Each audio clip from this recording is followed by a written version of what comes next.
ពុទ្ធបរិស័ទដែលជាអ្នកកាន់ពុទ្ធសាសនាសម័យដើមគេប្រពកម្មវិធីចូលឆ្នាំរបៀបម៉េចទទួលទេវតារបៀបម៉េចហើយពុកព្រាហ្មណ៍និយមពុកកាន់សាសនាព្រាហ្មណ៍គេប្រពកម្មវិធីបុណ្យចូលឆ្នាំម៉េចគេទទួលទេវតាយ៉ាងម៉េចលោកគ្រូនឹងបញ្ជាក់បន្តិចទៀតបាទនឹងបញ្ជាក់លម្អិតអំពីកិច្ចអស់ហ្នឹងព្រោះបុព្វបុរសយើងមិនមែនទទួលទេវតាដូចគ្នាញោមត្រូវដឹងជាពិសេសគឺសម័យអង្គរពុទ្ធសាសនារីកចម្រើនដោយពិតប៉ុន្តែនៅតែមានអ្នកកាន់សាសនាព្រាហ្មណ៍ដោយច្រើនអញ្ចឹងប្របាទជ័យវរ្ម័នទី7ក្តីព្រះនាងឥន្ទ្រទេវីក្តីលោកឆ្លៀសណាស់និយាយត្រឹមសម័យអង្គរចុះយើងមិនបាច់និយាយមុនសម័យអង្គរទេលោកអត់បិទសិទ្ធទេអ្នកកាន់ពុទ្ធសាសនារៀបចំទទួលទេវតាតាមបែបពុទ្ធសាសនាទៅអ្នកកាន់ព្រាហ្មណ៍និយមរៀបចំទទួលតាមលបែបលក្ខណៈអ្នកកាន់សាសនាព្រាហ្មណ៍និយមទៅប៉ុន្តែលោកមានវិធីមួយគឺមិនបញ្ចូលគ្នា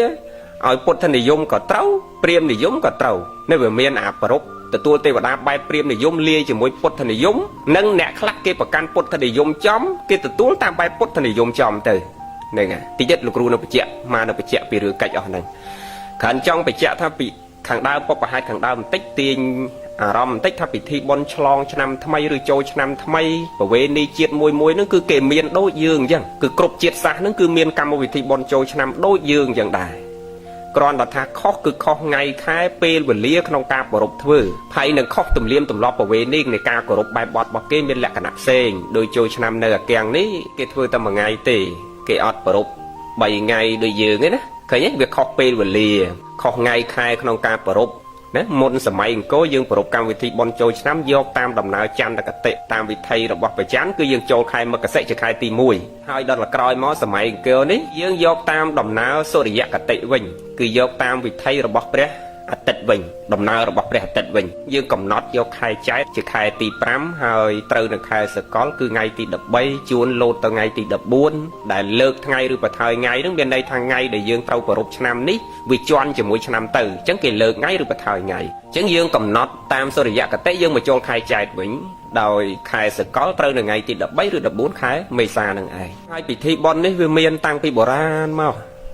នឹងក្នុងសិលាចារឹកក៏មានពាក្យសង្ក្រាននឹងដែរប៉ុន្តែពាក្យសង្ក្រាននេះគឺជាភាសាសំស្ក្រឹតទេសង្ក្រានតិនេះគឺមកពីប្រទេសឥណ្ឌាទេពាក្យហ្នឹងឥណ្ឌាគេប្រើមុនយើងទៅទៀត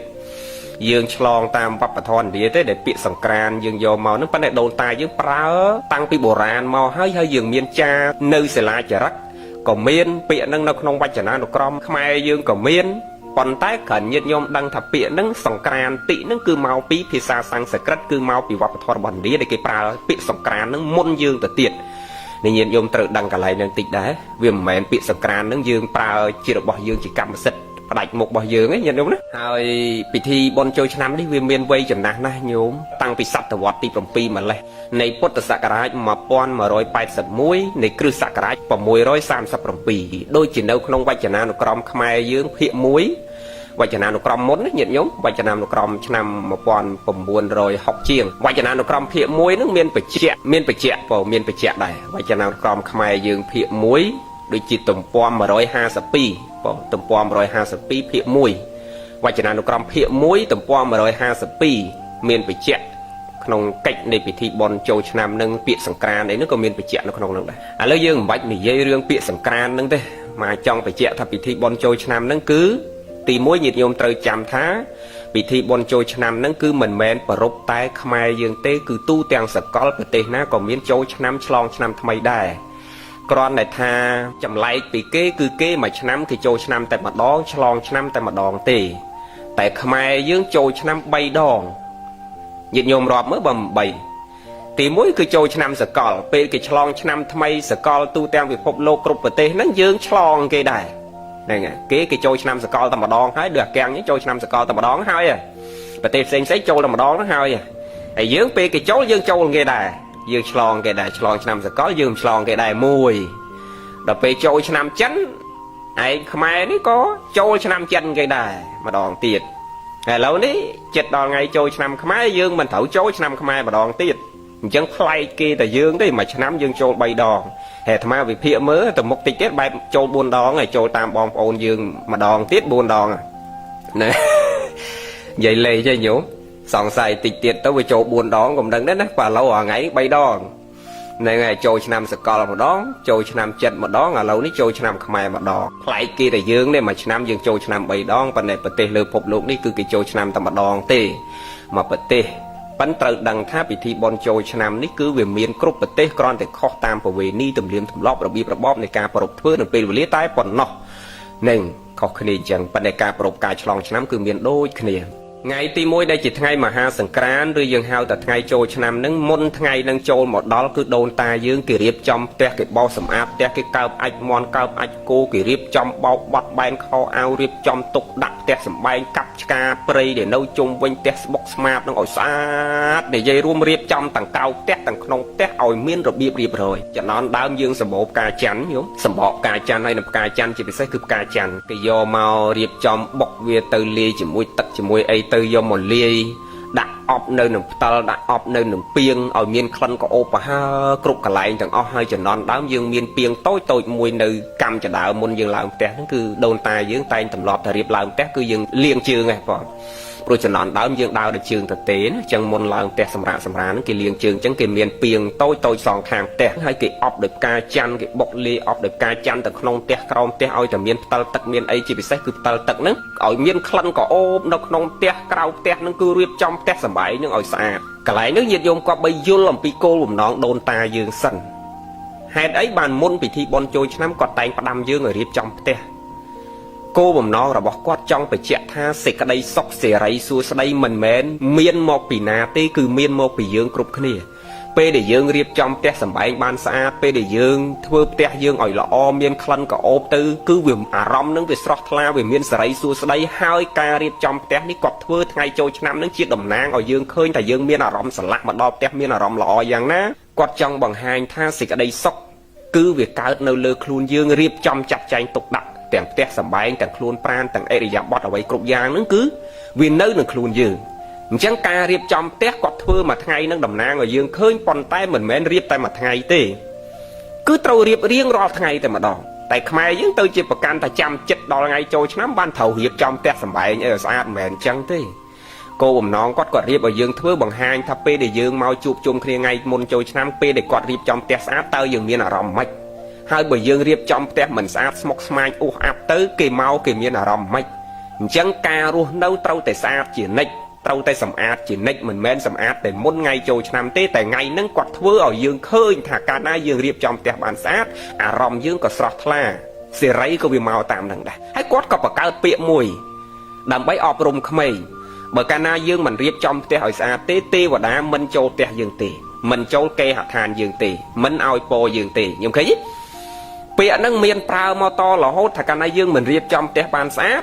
cót bậc cao bịa mũi thà tê và đá mình trâu té dương tê mình ao po dương tê cót bậc cao bịa nâng đầm bay ấy tê ra đầm bay trong là dương sầm át riêng rò ngay tê dương dối dương tao sầm át là một ngày trôi năm rô vị thí nâng sao là sắc không cá cầm là dương bị chẹt đẹp dương thà bờ mình sầm át tê tê và đá ọt mọc té dương tê ọt mà ỏi po ọt mà ỏi sấy su sấy tê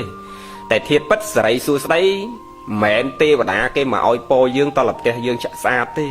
rốt cái tê và đá cái đấy cắt tê và đá phải phu mà tê và đá cái đấy cứ cái cọt sầm qua lơ bọc cô để ban bọc rất là đói cai dịch thuê và chay thuê mà nô thuê mình men là nâu này dương riệp trong tê xa thế dương đau chê và chào cái tê và đá nó cái mà oi po chứ nè cứ sầm khăn nâu lơ khuôn dương đặt bọc rất hay dương thuê ấy cái đăng được nâng cách tì mối để dương trâu dối thà một ngày trôi năm một đó cứ đồn ta dương riệp trong tét sầm bái cứ trong phải chẹt nạp dương tha sợi su đây nơi để dương riệp trong tét bàn sạt bát cứ sợi về màu anh hãy mình men riệp trong tét ngày môn trôi năm tế cứ dương trâu riệp trong cục pel cục về liền này cà ruột nâu phải chậm ngày phải chẹt cắt thì cái đây nay ruột máu đo pel ngày trôi năm một đó đây dương hao tật ngày mà ha sòng can rứt ngày trôi năm ngày tì mùi đường ai tê và đá cho màu na pê ná chẳng kỳ riệp trong test ad ba hơi ho ở lâu tì ho mà tì ho tại tê và đá cho màu đọc dục ở lâu dương tham màu vòng bảy prắc rư màu buồn prắc cho tê và đá cho màu bảy prắc cho vậy màu bảy prắc cho chẳng mà tê và đá cho màu bảy prắc màu và muối cứ thầu giá ai nhớ con trâu cao cái đặt côn trâu có cao tầng ọt nè cao thưa ấy à nít trâu bay trái cho nhóm ạ đồn tài dương tam bay bột thần giống cái từ tôi tê và đá là biệt mạch chẳng nẹt can bột thì dùng chấm đồn tài dưỡng cứ còn ngột tật riệp trong khuôn ban xa bà thấy còn sliệp bẹt sò ក្នុងថ្ងៃទទួលទេវតាគឺគាត់ស្លៀកពាក់សគាត់ស្លៀកពាក់សស្អាតទាំងប្តីទាំងប្រពន្ធទាំងកូនគាត់អញ្ចឹងទៅមកផ្ទះគ្រួសារគាត់ហ្នឹងគាត់ស្លៀកពាក់សងូតទឹកសិតសក់រៀបចំខ្លួនស្អាតបាតហើយគាត់មកអង្គុយមុខទីសក្ការៈហ្នឹងហើយអាត្មាផ្លេចបញ្ជាក់រឿងដងវាយនៃការរៀបចំទទួលទេវតារបស់ដូនតាយើងដងវាយដែលយើងរៀបតាមបែបពុទ្ធនិយមគឺគេមានតែទៀន5ធូប5គឺគ្រឿងសក្ការៈនឹងឯងយើងហៅថាទៀន5ធូប5នឹងគឺគ្រឿងសក្ការៈបូជានឹងតាមបែបពុទ្ធនិយមណាទឹកស2កែវមកហ្នឹងតែចំណន់ដើមគាត់ប្រើអាផ្តិលតូចណាទឹកយើងធម្មតាហ្នឹងណាញាតិញោមទឹកយើងធម្មតាហ្នឹងទឹកសហ្នឹងមិនមែនស្រាសទេគឺទឹកស2កែវហ្នឹងសងខាងឥឡូវយើងនិយាយកែវចំណន់ដើមវាមិនតាន់មានកែវទេបាទសម័យនេះយើងនិយាយកែវចុះទឹកសងខាង2កែវមកហើយគាត់រៀបចំពុទ្ធរូបដាក់ខាងក្រោយគ្រឿងសក្ការៈដាក់ពីមុខមានរូបពុទ្ធហ្នឹងតាមបែបពុទ្ធនិយមអ្នកកាន់អ្នកពុទ្ធនិយមដែលទទួលទេវតាទីទៀតលោកគ្រូនិយាយពីព្រាហ្មណ៍និយមម្ដងគឺគាត់រៀបអញ្ចឹងពុទ្ធរូបមួយអង្គមក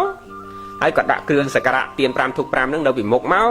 ហើយបន្ទាប់មកគាត់រៀបទឹកសពីផ្តិលសងខាងស្វែងស្ដាំមកហើយគាត់មានផ្លែឈើចំណន់ដើមមានផ្លែនេះផ្លែនោះគាត់ចេះតែបេះចេះតែរកមកដាក់តាមអធិស្ស្រ័យរបស់គាត់ចឹងទៅគាត់មានអីក៏ដាក់នឹងទៅហ្នឹងលើកលែងតែរបស់មិនគប្បីដូចជាជីវិតសត្វហ្នឹងដូចជាឈាមដូចជាលោហិតអីមិនដែលមានទេសម័យបុព្វកាលមិនដែលមានអ្នកណាយកលោហិតមកថ្វាយទេវតាទេយើងទឹមតែសម័យក្រោយនេះទេវាចម្លែកទៅរហូតដល់ឥឡូវនេះឮតែឆ្នាំនឹងមានងៀតកបីងៀតគោឯណាពេញទឹកពេញដីសាច់ទ្រាយណាលោកគ្រូមិនបញ្ជាក់រឿងហ្នឹងទេព្រោះវាហួសហេតុពេកណាស់ហើយគ្រាន់លោកគ្រូចង់បញ្ជាក់សរុបដោយខ្លីមកចង់បញ្ជាក់សរុបដោយខ្លីថាដូនតាយើងគឺគាត់រៀបអញ្ចឹងតាមបែបពុទ្ធនិយមគាត់ដាក់តែពុទ្ធមួយអង្គមកគ្រឿងទៀន5ធូប5នៅពីមុខពុទ្ធនឹងមកជាទីសក្ការៈហើយគាត់ដាក់ទឹកស2កែវផ្លែឈើអីបន្តិចនំនែកអីគាត់ដាក់នំបត់នំអីចឹងទៅគាត់ធ្វើតាមអធិស្ស្រ័យរបស់គាត់ចឹងទៅ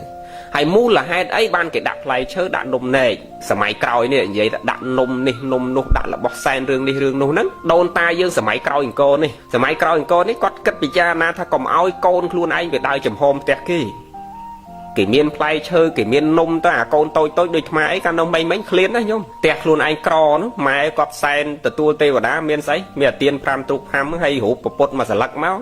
មួយអង្គមកដាក់មួយអង្គទៅហើយទៀន5ទូក5នេះក៏ដាក់ទឹកសចោល2កែវនឹងឯងហ្នឹងគាត់អត់មាននំនែកអីដាក់ដូចគេទេព្រោះគ្រួសារយើងវាក្រនោះញោមដល់អញ្ចឹងអាត្មានឹងឃ្លានណានៅក្មេងនឹងឃើញផ្ទះគេមាននំមានអីគេសែនទទួលទេវតាមានផ្លែស្វាយមានផ្លែចេកអីនឹងគេដាក់ពោពាសទៅនឹងចិត្តខាងនឹងគេមានផ្លែឈើមានអីនឹងតាំងទៅចំហមទៅឈរលេងជាមួយកូនគេញ៉េះញោះក្បែរគេនឹងក្រៅលោកគេឲ្យនំមួយអញ្ចឹងណាអញ្ចឹងទៅមែនតែនទៅគឺដូនតាយើងគាត់ដាក់ផ្លែឈើដាក់នំនែកដាក់នេះដាក់នោះនឹងដើម្បីឲ្យកូនគាត់ពិសាក្រោយពេលទទួលទេវតាចប់ទេកុំឲ្យកូនវាដើរទៅចំហមផ្ទះគេទេធៀបពិតទៅនោះហើយមួយទៀតដាក់ដើម្បីលំអល្អមើលប៉ុណ្ណឹងទេព្រោះអីបានមកបញ្ជាក់ថាអញ្ចឹងព្រោះញោមត្រូវដឹងថាការសែនទេវតានេះដាក់ស្អីក៏ដោយក្នុងគោលបំណងតែមួយគត់គឺដើម្បីការគោរពគុណចាំចឹងដងវាយព្រះក្តីសែនដូនតាក្តីទទួលទេវតាក្តីក្នុងគោលបំណងតែមួយគឺកិច្ចគោរពគុណម៉ែឲ្យយើងក៏អត់មកទទួលហូបអាហ្នឹងពុទ្ធក៏អត់មកទទួលផាត់អាហ្នឹងទេវតាក៏អត់ចុះមកទទួលសោយរបស់អស់ហ្នឹងដែរគឺគោលបំណងរបស់យើងដាក់ហ្នឹងតែមួយគត់គឺការគោរពគុណចឹងការគោរពគុណមិនបាច់ដាក់ស្អីក៏បានដែរយើងគ្រាន់តែនឹកផ្សាយសេចក្តីល្អឲ្យគេទៅគេឲ្យសេចក្តីល្អយើងឲ្យសេចក្តីល្អគេដែលរុក្ខទេវតាអាកាសទេវតាភូមិទេវតាគេថែរក្សាយើងមួយឆ្នាំពេញនឹងគេផ្ដល់សេចក្តីសុខឲ្យយើងផ្សាយមេត្តានិងផ្ដល់សេចក្តីសុខឲ្យគេគ្មានស្អីជាងធម៌ផ្សាយមេត្តានឹងទេចម្រើនសេចក្តីល្អឲ្យគេនឹងទេចឹងការគោរពគុណមិនបាច់ដាក់ស្អីក៏បានដែរក៏ជាការគោរពគុណដែរចឹងបាទអាត្មានិយាយមិញថាដូនតាយើងគាត់ចេះតែច្នៃទៅគោលបំណងគាត់ធ្វើគឺគាត់ដឹងច្បាស់ណាស់គាត់មិនវង្វេងដូចពួកយើងសម័យនេះទេគាត់ធ្វើអីមានហេតុមានផលប្រកបនៃអប់រំជ្រៅជ្រះនៅក្នុងពិធីមួយរបស់គាត់ដែលគាត់ធ្វើនឹងយើងសម័យក្រោយមិនយល់ពីបេះដូងរបស់គាត់មិនយល់ពីគោលបំណងរបស់គាត់ជួនកាលទៅថាពិធីរបស់គាត់ធ្វើនឹងទៅជាឈួតលាខាតប្រយោជន៍ចេះមួយចុះពីរដោយពិធីបោះបាយបិណ្ឌចឹងហ្នឹងហើយយើងអត់យល់យើងទៅថាគាត់ឈួតតាមពិតពិធីគាត់ធ្វើមួយមានតម្លៃមានខ្លឹមសារចឹងឥឡូវយើងបញ្ជាក់ដោយខ្លីមកថាសំណែនសែនចំពោះលោកអ្នកមានគុណមានមេត្តាបីក្តាក្តីដង្វាយថ្វាយទេវតាក្តីដង្វាយថ្វាយព្រះសម្មាសម្ពុទ្ធក្តីក្នុងគោលបំណងតែមួយគឺដើម្បីគោរពគុណទេវតាក៏អត់មកទទួលពុទ្ធក៏អត់មកទទួលម៉ែឲ្យយើងក៏អត់មកទទួលរបស់អស់នឹងដែរគឺយើងដាក់ក្នុងកិច្ចគោរពគុណតែមួយគត់អញ្ចឹងការគោរពគុណយើងមិនបាច់ដាក់ស្អីក៏បានដែរគ្រាន់តែនឹកក្នុងចិត្តនឹកសេចក្តីល្អរបស់លោកអ្នកមានគុណបើពុទ្ធនឹកដល់បញ្ញាគុណករណាគុណវិសុទ្ធគុណ នឹងបើពពួកទេវៈយើងនឹកដល់សេចក្តីល្អដែលគេមើលការខុសត្រូវយើងចាប់ទុកថាគេមានគុណលើយើងមួយដែរដែលយើងត្រូវផ្សាយសេចក្តីល្អនៅក្នុងពលី5ញាតពលីអតិថិពលីទេវពលីរាជពលីពពេតពលីអញ្ចឹងវាមានទេវពលីនៅក្នុងនឹងមួយព្រះអង្គសម្ដែងទេវពលីនោះគឺយើងផ្សាយសេចក្តីល្អដល់ពពួកទេវៈនឹងឯងអញ្ចឹងយើងត្រូវចម្រើនសេចក្តីល្អឲ្យគេអញ្ចឹងដងវាយដែលយើងដាក់នឹងគេអត់មានមកទទួលទេញាតញោមកុំឆ្វេងឆ្វាចណាដូចឆ្នាំណានោះសណ្ដែកខៀវ1គីឡូប្រមាណ 20000 ក៏ទិញដែរ 25000 ក៏ទិញដែរអាចេកធ្លាប់តែមួយឆ្និត 2500មួយឆ្និតឡើង 15000 ចេកណាំវ៉ាក៏ទិញដែរអាចេកមួយឆ្និតធ្លាប់តែ 2500ឡើង 12500 ក៏ទិញដែរយកមកដាក់ថ្វាយទេវតាដើម្បីសុំសិរីសួស្តីកុំឆ្លេឆ្លាអញ្ចឹងញាតិញោមអ្វីដែលអាត្មាចង់និយាយសំខាន់រឿងហ្នឹងកុំឆ្លេឆ្លាទៅទិញរបស់នឹងឲ្យបានដូចតាមហោរាគេទាយគេថាស្អីក៏ដោយសោយចេកក៏ដោយសោយឈាមក៏ដោយសោយលហិតក៏ដោយសោយផ្លែល្វាក៏ដោយសោយរបស់ស្អីក៏ដោយកុំឆ្លេឆ្លាទៅទិញរបស់ហ្នឹងដូនតាយើងគេមិនដែលកំណត់ទេដូចអាត្មានិយាយមិញអញ្ចឹងបើអ្នកកាន់ពុទ្ធសាសនាពុទ្ធសាសនាចំគេដាក់តែរូបពុទ្ធមួយស្ទៀន5ធូប5គឺគ្រឿងសក្ការៈទឹកស2កែវហើយផ្លែឈើនំនែកតាមអ្វីដែលគាត់មានគាត់ដាក់ទៅតែប៉ុណ្្នឹងទេអត់មានអីទេព្រោះគាត់ដឹងថាដាក់គ្រាន់តែជាកិច្ចគោរពគុណទេវតាអត់មានមកទទួលរបស់អស់ហ្នឹងតាមផ្ទះយើងទេហើយចុះបើទេវតាចេះតែមកទទួលគ្រប់តែផ្ទះអញ្ចឹងស្រុកខ្មែរយើងប្រមាណលានផ្ទះញោម5 10លានអ្នកហើយក្រោយចូលគ្រប់តែផ្ទះនេះឈួតទេវតាងាប់បាត់ហើយមកចូលគ្រប់ហ្នឹងណែអញ្ចឹងយើងរៀនពិចារណាតិចទៅហើយត្រូវដឹងមួយទៀតថាទេវតាគេសោយសម្បត្តិទឹកទាំង10ក្លិនកតិបអភរណៈទឹកការពលត្រូវកតិបអ្វីគ្រប់យ៉ាងគឺគេសោយបៃតិទាំងអស់បើនិយាយពីការសោយអាហារគឺគេសោយបៃតិអាស្អីក៏គេសោយបៃតិដែរគេរស់ដោយបៃតិគេអត់មករស់ជាមួយសាច់ញាតិក្រក់ហ្នឹងទេគេអត់មករស់ជាមួយញាតិគោហ្នឹងទេគេអត់មានមកសោយជាមួយញាតិគោញាតិកបីអីហ្នឹងទេហ្នឹងគេសោយបៃតិគ្រាន់តែនឹកឆ្អែតប៉ិននិយាយអញ្ចឹងវាហួសវិស័យយើងគ្រប់គ្នាដែលយើងយល់ពីព្រោះយើងកំពុងតែនៅក្នុងមនុស្សលោកប៉ុន្តែទេវលោកក៏យើងធ្លាប់ទៅដែរវិលចុះវិលឡើងវត្តដាក់ហ្នឹងអញ្ចឹងកុំនិយាយរឿងហ្នឹងឲ្យយូរគ្រាន់ចង់បញ្ជាក់ថាមានអីដាក់ហ្នឹងទៅកុំឲ្យតែដាក់របស់ខុសរឿងមានអាខ្លះយកមន់យកអីរៀបចំដូចពេយកទៅដាក់អាលកមន់ប្រឈមមន់ស្លាបសងខាងអីរបៀបដូចពេកាត់គ្រោះកាត់អីទៅទៀតយកមកដាក់កន្លែងទទួលទេវតាមកឡប់ឃើញគ្រូគ្រាគេនឹងខាងគ្រូខាងព្រហ្មញ្ញសាសនាហ្នឹងឥឡូវមកបញ្ជាក់រឿងព្រហ្មញ្ញហ្នឹងតិចមិនយើងនិយាយតាមបែបពុទ្ធនិយមមិនអញ្ចឹងណាបើពុទ្ធនិយមមិនតាន់ចប់ទេប៉ុន្តែអ្វីដែលគាត់រៀបគឺតែទឹកស2កែវពុទ្ធមួយអង្គគ្រឿងសក្ការៈបូជាហើយនឹងផ្លែឈើនំនែកតិចតួចអ្វីដែលគាត់មានគាត់ដាក់ទៅហ្នឹងអ្នកពុទ្ធសាសនាណាញោមហើយបន្ទាប់ពីគាត់រៀបមកគាត់ដឹងថាឥឡូវទេវតាចុះមកប្រមាណអ្នកពុទ្ធនិយមទេវតាចុះមកប្រមាណគាត់ស្លៀកពាក់សនាំកូននាំចៅរៀបចំខ្លួនមកអង្គុយមុខទីសក្ការៈហ្នឹងថ្វាយអង្គមព្រះ3បទសិនអតិពិសោស្វាខាតោសុបរិបណ្ណោណាពុទ្ធគុណធម្មគុណសង្ឃគុណហ្នឹងគឺគាត់នមស្ការចប់មួយវគ្គអញ្ចឹងទៅសមាធិឬអង្គុយបត់ជើងចាំដល់ម៉ោងទេវតាចុះនឹងអញ្ចឹងគាត់ដាក់កូនវជុមួយទៅសម័យដូនតាយើងនេះក្រោយសម័យអង្គរនេះគាត់ដាក់កូនវជុមួយមកចាប់ពីមានវជុហ្នឹងហើយណាចំណន់មានវត្ថុហើយនេះគាត់ដាក់កូនវត្ថុមួយសម្រាប់ស្ដាប់ចាំមើលទេវតាចុះមកប្រហែលហើយគាត់នមស្ការចប់មកបតហោហែអញ្ចឹងទៅចប់ពុទ្ធគុណធម្មគុណអញ្ចឹងទៅគាត់ចាំស្ដាប់មើលតែទេវតាចុះចប់សពគ្រប់គាត់ផ្សាយមេត្តាបញ្ចប់កិច្ចឪពុកម្ដាយដែលជាឪពុកដែលជាម្ដាយដែលជាជីតាឲ្យពរកូនចៅហើយឲ្យពរកូនចៅខ្លះនៅពេលទូទេវតាចប់ហ្នឹងគេមានរបស់របរជូនម្ដាយឪពុកគេក្នុងពេលហ្នឹងអ្នកខ្លះគេអត់តន់នេះគេយ៉ាំថ្ងៃទី2គឺថ្ងៃវិរៈវណ្ណបត្តិបានគេជូនប៉ុន្តែអ្នកខ្លះជូនតាំងពីពេលហ្នឹងទៅខមាទោសម៉ែឪតាំងពីថ្ងៃដំបូងទទួលទេវតាចប់ហ្នឹងដូនតាយើងណាវាមានរឿងច្រើនដែលយើងត្រូវយល់ប៉ុន្តែមិនឲ្យច្បោកច្បល់ទេគ្រាន់បញ្ជាក់ថាបែបពុទ្ធនិយមគឺគាត់ធ្វើអញ្ចឹងក្រោយទទួលទេវតាដឹងថាទេវតាចុះមកចប់ហើយគាត់នមស្ការចប់ហើយទេវតាចុះមកហើយគឺគាត់ផ្សាយមេត្តាចិត្តចប់សពគ្រប់គឺគាត់ឲ្យពរកូនចៅហើយកូនឆ្នាំចាស់ផ្លាស់ចូលឆ្នាំថ្មីសូមកូនប្រុសស្រីមានសិរីសុស្ដីនិងសេចក្តីសុខណាប្រោះទឹកមកផ្តិលនឹងដែលអប់ដោយផ្កាច័ន្ទនឹងដាក់លើក្បាលកូនអ្នកតិចទៅឲ្យពរកូនអញ្ចឹងឥឡូវតាមបែបពុទ្ធនិយមគេទទួលអញ្ចឹងគេរៀបអញ្ចឹងដូចអាបញ្ជាក់អញ្ចឹងណាញាតិញោមខ្លីប៉ុណ្ណឹងចុះអាចយល់បានណាមានអីដាក់នឹងទៅកុំឲ្យតែដាក់របស់ខុសរឿងបងដាក់ឈាមគេដាក់ជីវិតគេមកទទួលទេវតាអីមិនត្រូវមិនត្រូវរឿងទេកុំដាក់សាច់គេដាក់ជីវិតគេអីនេះមិនត្រូវទេដូនតាយើងមានតែផ្លែឈើនំនែកតិចតួចទេដែលគាត់ដាក់ដូចថ្មនិយាយមិញអញ្ចឹងគាត់មានអីក៏ដាក់នឹងទៅណាហើយដាក់នឹងគោម្ដងដូនតាខ្មែរយើងក្រោយនេះអាណិតកូនទេអ្នកខ្លះធ្វើនំបត់នំអីដាក់នឹងរៀបចំពេញចាននឹងអាណិតកូនកុំឲ្យកូនវាទៅចំហមាត់ផ្ទះគេទេធៀបពិតទៅនោះ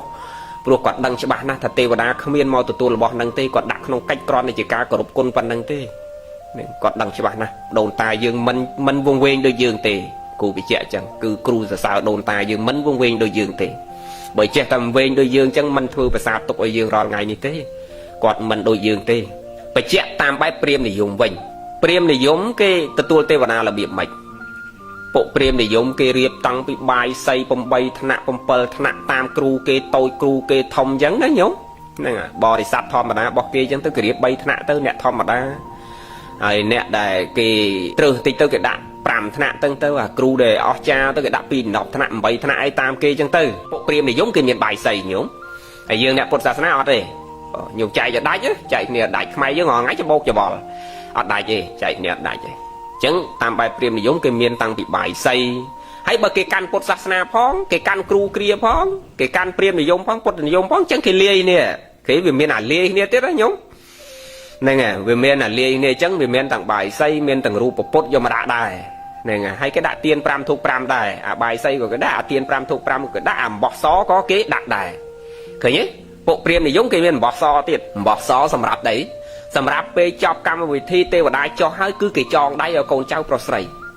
អ្នកពុទ្ធនិយមគ្រាន់តែឲ្យពរកូនគ្រាន់តែយកទឹកដែលអប់ដោយផ្កាច័ន្ទយកមកដាក់លើក្បាលកូនប៉ុណ្្នឹងទេនេះមកនិយាយតាំងពីសម័យបុរាណកាលញោមមិនមែនសម័យក្រោយនេះទេសម័យក្រោយនេះបាត់របៀបរបបអស់នឹងអស់ហើយ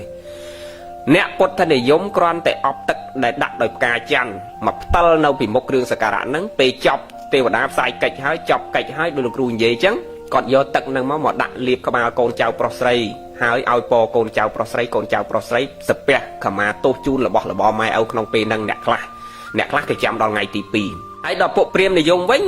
គេមានតាំងពីបាយសីហើយបើលាយពុទ្ធសាសនាផងគេកាន់ពុទ្ធសាសនាផងគេដាក់រូបពុទ្ធដែរទៅហ្នឹងប៉ុន្តែអ្វីដែលចំណុចខុសគ្នាជាមួយពុទ្ធនិយមប្រើទឹកផ្តិលអប់ដោយផ្កាច័ន្ទហើយពួកព្រាហ្មណ៍និយមគេប្រើដោយអំបោះសអំបោះសមិនតាន់មានអំបោះក្រហមទេញោមចំណន់នឹងមានអំបោះសអំបោះក្រហមឯកើតក្រោយទេគាត់ដាក់អំបោះសមកដុំនៅពីលើទឹកផ្តិលហ្នឹងទៅគេអត់គោរពបទមស្ការទេណាពួកព្រាហ្មណ៍និយមបើព្រាហ្មណ៍ចំហ្មងគេអត់គោរពបទមស្ការពុទ្ធគុណធម្មគុណដោយពុទ្ធនិយមឯងបើព្រាហ្មណ៍និយមចំតែបើព្រាហ្មណ៍និយមលាយពុទ្ធនិយមគេនមស្ការដូចគ្នាគ្រាន់តែពេលចប់កម្មវិធីទៅទេវតាចុះហើយគេផ្សាយមេត្តាកិច្ចហើយគេចងអំបោះសហ្នឹងឲ្យកូនចៅប្រុសស្រីគេគ្រប់គ្នាអញ្ចឹងទៅគេឲ្យពរដូចគ្នាអញ្ចឹងដែរហើយគេរៀបទៅមានបាយសីមានរបស់នេះរបស់នោះគេចិត្តតែដាក់ទៅតាមបែបព្រាហ្មណ៍និយមគ្រូមិនបាច់បញ្ជាក់ទេវាមានរឿងច្រើនគេដាក់នឹងផ្សេងតិចពីគ្នាស្រេចតែគេអត់មានកំណត់នៅលើហោរាដាក់ទេកន្លែងហ្នឹងញោមគាត់បីយកមកជាកតិថាកុំឆោឡោកុំគេថាចេក12000មួយស្និតក៏នៅតែទិញកុំគេថាសដែកខៀវ1គីឡូ25000ក៏នៅតែទិញកុំអញ្ចឹងមានអីដាក់ហ្នឹងទៅហើយបើយកល្អធ្វើនំឆ្ងាញ់ទៅនំខ្មែរយើងនំបត់នំគោមអីហ្នឹងធ្វើទៅបានកូនចៅយើងមកលេងផ្ទះនឹងផ្ញើគាត់ទៅពេញវិញមីងមាបងប្អូនអីហ្នឹងបានផ្ញើគ្នាផងទិញដែកខៀវយកមកទៅអី1គីឡូហ្នឹងធ្វើអីកើត25000ខាតលុយទៅទេបើយើងធ្វើនំអន្សមនំបត់នំគោមដាក់ទៅស្អាតបាតហើយផ្ញើបានកូនចៅយើងទុកហូបបានយូរថ្ងៃទៀតវាមានប្រយោជន៍ឃើញទេដាក់អីដាក់ទៅការភ្ញីគ្រឿងសក្ការៈគ្រឿងកោបផ្សេងហ្នឹងយើងមានអីដាក់ហ្នឹងទៅកុំតែដាក់រឿងមិនគប្បីឥឡូវនេះឃើញកន្លែងខ្លះហ្នឹងសែនដល់ស្រាបៀទៀតនោះកុំអីប៉ហ្នឹងកុំដាក់អញ្ចឹងនឹងអត់ត្រូវទេមិនគប្បីដែលយើងត្រូវយកស្រាបៀទៅសែនទេវតាទេទោះបីជាទេវតាមិនទទួលរបស់ហ្នឹងដោយពិតប៉ុន្តែបើយើងដាក់ស្រាដាក់បារីនេះណាវាបង្ហាញពីវប្បធម៌អាក្រក់ឲ្យក្មេងកូនចៅយើងជំនាន់ក្រោយដូនតាយើងគេមានដែរពុកគ្រូគ្រានឹងគេដាក់មលូដាក់ស្លាដាក់បារីមានរឿងច្រើនដែលលោកគ្រូបញ្ជាក់ផ្នែកខាងព្រាហ្មណ៍និយមប៉ុន្តែមិនបានបញ្ជាក់លម្អិតទេកុំឲ្យវែងឆ្ងាយហ្នឹងហើយគេដាក់បាយសីផងមលូស្លាបារីនឹងគេដាក់គ្រប់បែបយ៉ាងប៉ុន្តែពុទ្ធនិយមអត់មានញញ៉ៃច្រើនទេដោយលោកគ្រូបញ្ជាក់អញ្ចឹងច្បាស់លាស់អ្នកកាន់ពុទ្ធនិយមចំទីគាត់ច្បាស់លាស់របស់គាត់សូមចំណុំពរទី1គឺកុំឆ្លេឆ្លាទៅរករបស់តាមហោរាសំណុំពរទី2កុំដាក់ស្រាដាក់បារីជាគំរូអាក្រក់មិនល្អដល់កូនចៅយើងព្រោះអារបស់ហ្នឹងទី1វាបំផ្លាញសុខភាពវាបង្ហាញពីរឿងមិនល្អក្នុងសង្គមរបស់យើងដឹងហើយជាពិសេសស្រាហ្នឹងគឺបំផ្លាញសតិហើយតែបាត់សតិហើយស្អីគ្រប់យ៉ាងក៏វាវិនិច្ឆ័យវាអន្តរាយចេះតែនាំគ្នាសែណាគ្រឿងចឹងឲ្យទេវតាហ្នឹងបានអាមេឃមិនដឹងថ្ងៃមិនដឹងយប់ភ្លៀងមិនដឹងខែអាណាខែប្រាំងអាណាខែវស្សាយូអាខែប្រាំងបានភ្លៀងអាខែវស្សាពលរដ្ឋត្រូវការទឹកយកមកធ្វើស្រែអត់ភ្លៀងឧទាហរណ៍និយាយលេងទៅចុះញោមឯងចេះតែសែនអាចឹងឲ្យទេវតាហ្នឹងហើយបានចេះតែក្តៅកាហាយព្រោះសែនអាក្តៅកាហាយឲ្យទេវតាហើយ ដូនតាគេដាក់ទឹកសឯងក៏ដាក់ស្រាសដាក់ស្រាបៀហើយដាក់របស់ក្តៅកាហាយអញ្ចឹងដល់អញ្ចឹងទៅទេវតាឲ្យមកវិញក្តៅកាហាយដែរញោមមើលដេកក៏នៅមិនសុខអាម៉ោង5ល្ងាចក៏នៅតែក្តៅកាហាយតាំងមនុស្សនឹងឆ្លុះទាស់កាប់ចាក់គ្នាអាស័យមិនតាន់ចប់កាប់គ្នាពេញនឹងទៀតអ្នកខ្លះហ្នឹងហើយដោយសារអីឯងវាចិត្តតែបង្កើតអាធរក្តៅកាហាយហ្នឹងហើយភ្លៀងមកគ្រាន់តែលឹមផ្ទះបាញ់គោវងដើមនេះដើមនោះដាច់តិចទីអស់ហើយបើសែនតែអញ្ចឹងឲ្យទេវតាវាសបងអួរប្រមូលឡប់អស់ទៅហ្នឹងហើយអញ្ចឹងផ្ដល់អាភាពក្តៅកាហាយនោះមកឲ្យយើងវិញដែរនិយាយលេងតិចចុះញោមវាមិនអញ្ចឹងទេគ្រាន់ចង់បញ្ជាក់ថាកុំទៅដាក់ស្រាបៀកុំទៅដាក់អីយកទៅសែកទេវតាកុំទឹកសមិនមែនស្រាសមិនមែនស្រាបៀទេចាំទឹកសពីកែវសងខាងមកបានឲ្យស្អាតឲ្យល្អហើយបើមានទឹកអប់បើយើងមិនមានក្លឹមច័ន្ទអីយកមកអប់ដូចចំណន់ដូនតាយើងឥឡូវនេះមានទឹកអប់ហើយយើងបាញ់ទឹកអប់ដាក់លើទឹកកែវសងខាងហ្នឹងមកហើយផ្តិលមួយមុខហ្នឹងយើងដាក់ផ្កាម្លិះផ្កាអីចឹងទៅហើយយើងអប់ទឹកអប់ពីលើអីចឹងទៅណាទុកសម្រាប់ម៉ែឪហ្នឹងយកមកប្រោះក្បាលកូនចៅប្រុសស្រីយើងណាអាទឹកមកផ្តិលនៅពីមុខហ្នឹងគឺសម្រាប់ប្រោះឲ្យកូនចៅយើងពេលដែលចប់ទេវតាចុះហើយផ្សាយមេត្តាសូត្រធម៌ផ្សាយមេត្តាហើយនឹងគឺដូនតាយើងយកអាទឹកមកផ្តិលពីមុខនឹងឯងយកមកប្រោះឲ្យកូនចៅខ្លួនឲ្យពរកូនចៅខ្លួនចឹងទៅអានឹងចឹងហាមទី1កុំឆ្លេឆ្លាតាមហោរាគេដាក់អីដាក់ទៅមានអីដាក់នឹងទៅហាមទី2កុំដាក់ស្រាទទួលទេវតាទឹកសទទួលទេវតាចាំកន្លែងហ្នឹងក្រោយពីទទួលទេវតាចប់បើទេវតាចុះពេលព្រឹកគេនាំគ្នាយកចង្ហាន់ទៅវត្តពេលថ្ងៃទៅរៀបចំកម្មវិធីពូនភ្នំសាច់បំពោះភ្នំសាច់ត្រឡប់មកផ្ទះវិញល្ងាចឡើងសូត្រមន្តទេសនាអីធម្មតាចប់ថតទេសនាទៅមានលបែងប្រជាប្រិយអីធម្មតាចឹងទៅបញ្ជាក់ថ្ងៃទី2ថ្ងៃវិរៈវណ្ណបតខ្លីចុះកុំឲ្យវែងពេកថ្ងៃវិរៈវណ្ណបតពេលព្រឹកថ្ងៃទី2ហ្នឹងគឺព្រឹកព្រលឹមឡើងដូនតាយើងគាត់តែងរៀបចំនំនែកចេកអំបងណាខោអាវសពុតថ្មីមកសម្រាប់ពីសម្រាប់អីចឹងទៅណានឹងមានខោអាវសពុតថ្មីមកសម្រាប់ពីសម្រាប់ចឹងទៅនំនែកបាយទឹករៀបជា2ចំណែកសម្រាប់ទៅវត្តមួយចំណែកហើយមួយចំណែកទៀតយក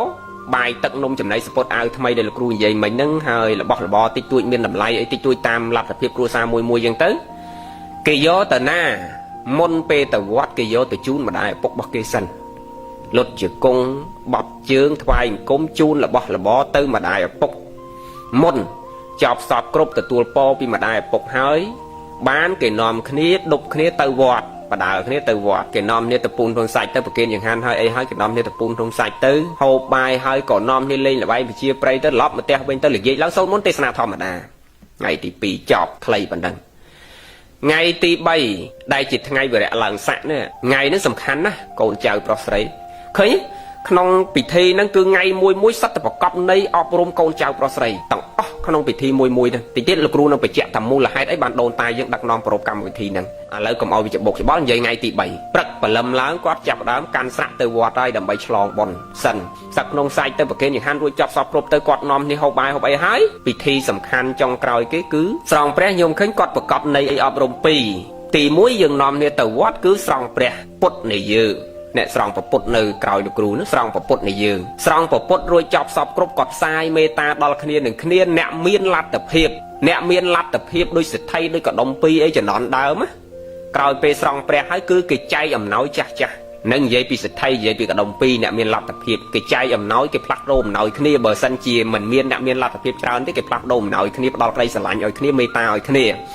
ឃើញពិធីមានន័យមានសារៈសំខាន់ណាស់ដូនតាយើងធ្វើចប់ស្រង់ព្រះទៅគាត់ជូនរបស់ផ្លាស់ប្ដូរគ្នាចឹងទៅដូនតាយើងហើយបើសិទ្ធិកដុំ2គេទៅចឹងគេចែកអំណោយតែម្ដងចែករបស់នេះរបស់នោះឲ្យគ្រប់គ្នាចឹងទៅចាស់ក្មេងអីចឹងចប់កម្មវិធីនឹងគេផ្សាយមេត្តាចប់អីទៅគេចែកអំណោយគ្នាផ្ដល់ក្តីស្រឡាញ់ផ្ដល់មេត្តាឲ្យគ្នាចឹងទៅចប់សពគ្រប់ទៅអ្នកណាគេនៅលេងល្បែងជាព្រៃក៏នៅទៅអ្នកណាគេមិននៅទេគេឡប់ទៅផ្ទះគេវិញភាកច្រើនគឺចប់កិច្ចហើយគេត្រឡប់ទៅផ្ទះគេវិញដើម្បីអីដើម្បីបញ្ញាប់ទៅជួបជុំបងប្អូនគេដែរថ្ងៃឆ្លងហ្នឹងគេទៅដល់ផ្ទះគេរៀបចំជួបជុំបងប្អូនគេដើម្បីស្រង់ព្រះរស់ម្ដងខ្ញុំឃើញទេមានតម្លៃណាស់ពិធីដែលគាត់ធ្វើនឹងយើងបើអាត្មាមានពេលវេលាបញ្ជាក់លម្អិតប៉ុនកុំឲ្យវាវែងពេកណាគាត់តែត្រុសខ្លីប៉ុណ្ណឹងញាតិញោមអាចក្តោបយកសេចក្តីយកអត្តន័យមក apply ចូលក្នុងជីវិតរបស់យើងធ្វើឲ្យវាមានប្រយោជន៍បានណាអញ្ចឹងថ្ងៃទី3ហ្នឹងក្រោយពេលចប់កម្មវិធីនៅវត្តចប់ចែកទានចប់អីចប់សពគ្រប់អស់គាត់នាំគ្នាទៅផ្ទះជួបជុំបងប្អូនកូនចៅរបស់គាត់ពេលដែលទៅដល់ផ្ទះគាត់ជួបជុំបងប្អូនកូនចៅរបស់គាត់ចាប់ផ្ដើម រៀបចំអប់ទឹកដោយក្លឹមច័ន្ទបើយើងសម័យនេះយើងមិនមានការច័ន្ទមិនមានក្លឹមច័ន្ទយើងអប់ដោយទឹកអប់ដោយផ្កាម្លិះចឹងមកយើងយកទឹកហ្នឹងមកស្រង់ព្រះរស់គឺស្រង់ម៉ែឪយើងងូតទឹកជូនមេដាបិតាយើងឲ្យវ័នទាកម្មាទោសរួចចប់សពគ្រប់ជូនបាយជូនទឹកជូននំជូនចំណីជូនខោជូនអាវជូនលុយជូនកាក់ជូនអ្វីតាមអធិស្ឋានរបស់កូនរៀងខ្លួននឹងគ្រប់គ្នាផ្ដល់ក្តីស្រឡាញ់អោបថើបជួបជុំម្ដាយឪពុកសុំពរសុំជ័យពីម៉ែឪចឹងទៅម៉ែឪឲ្យពរឲ្យជ័យសពគ្រប់ទៅបានគេបែកពីម្ដាយឪពុកទៅគេនាំគ្នាជួបជុំបងប្អូនគេចឹងទៅសបាយរីករាយតាមបែបប្រជាប្រិយគេលេងល្បែងប្រជាប្រិយខ្មែរយើងចឹងទៅជួបជុំគ្នាចឹងទៅភាគច្រើនអត់មានរំមានច្រៀងអីទេជំនាន់បុរាណនោះមានតែលេងអើតលេងល្បែងប្រជាប្រិយយើងរបៀបបែបចាក់បុរាណគាត់សបាយរបៀបគាត់ចឹងទៅអត់មានប៉ះពាល់ផលប្រយោជន៍ហើយក៏អត់ខាតបងផលប្រយោជន៍ហើយក៏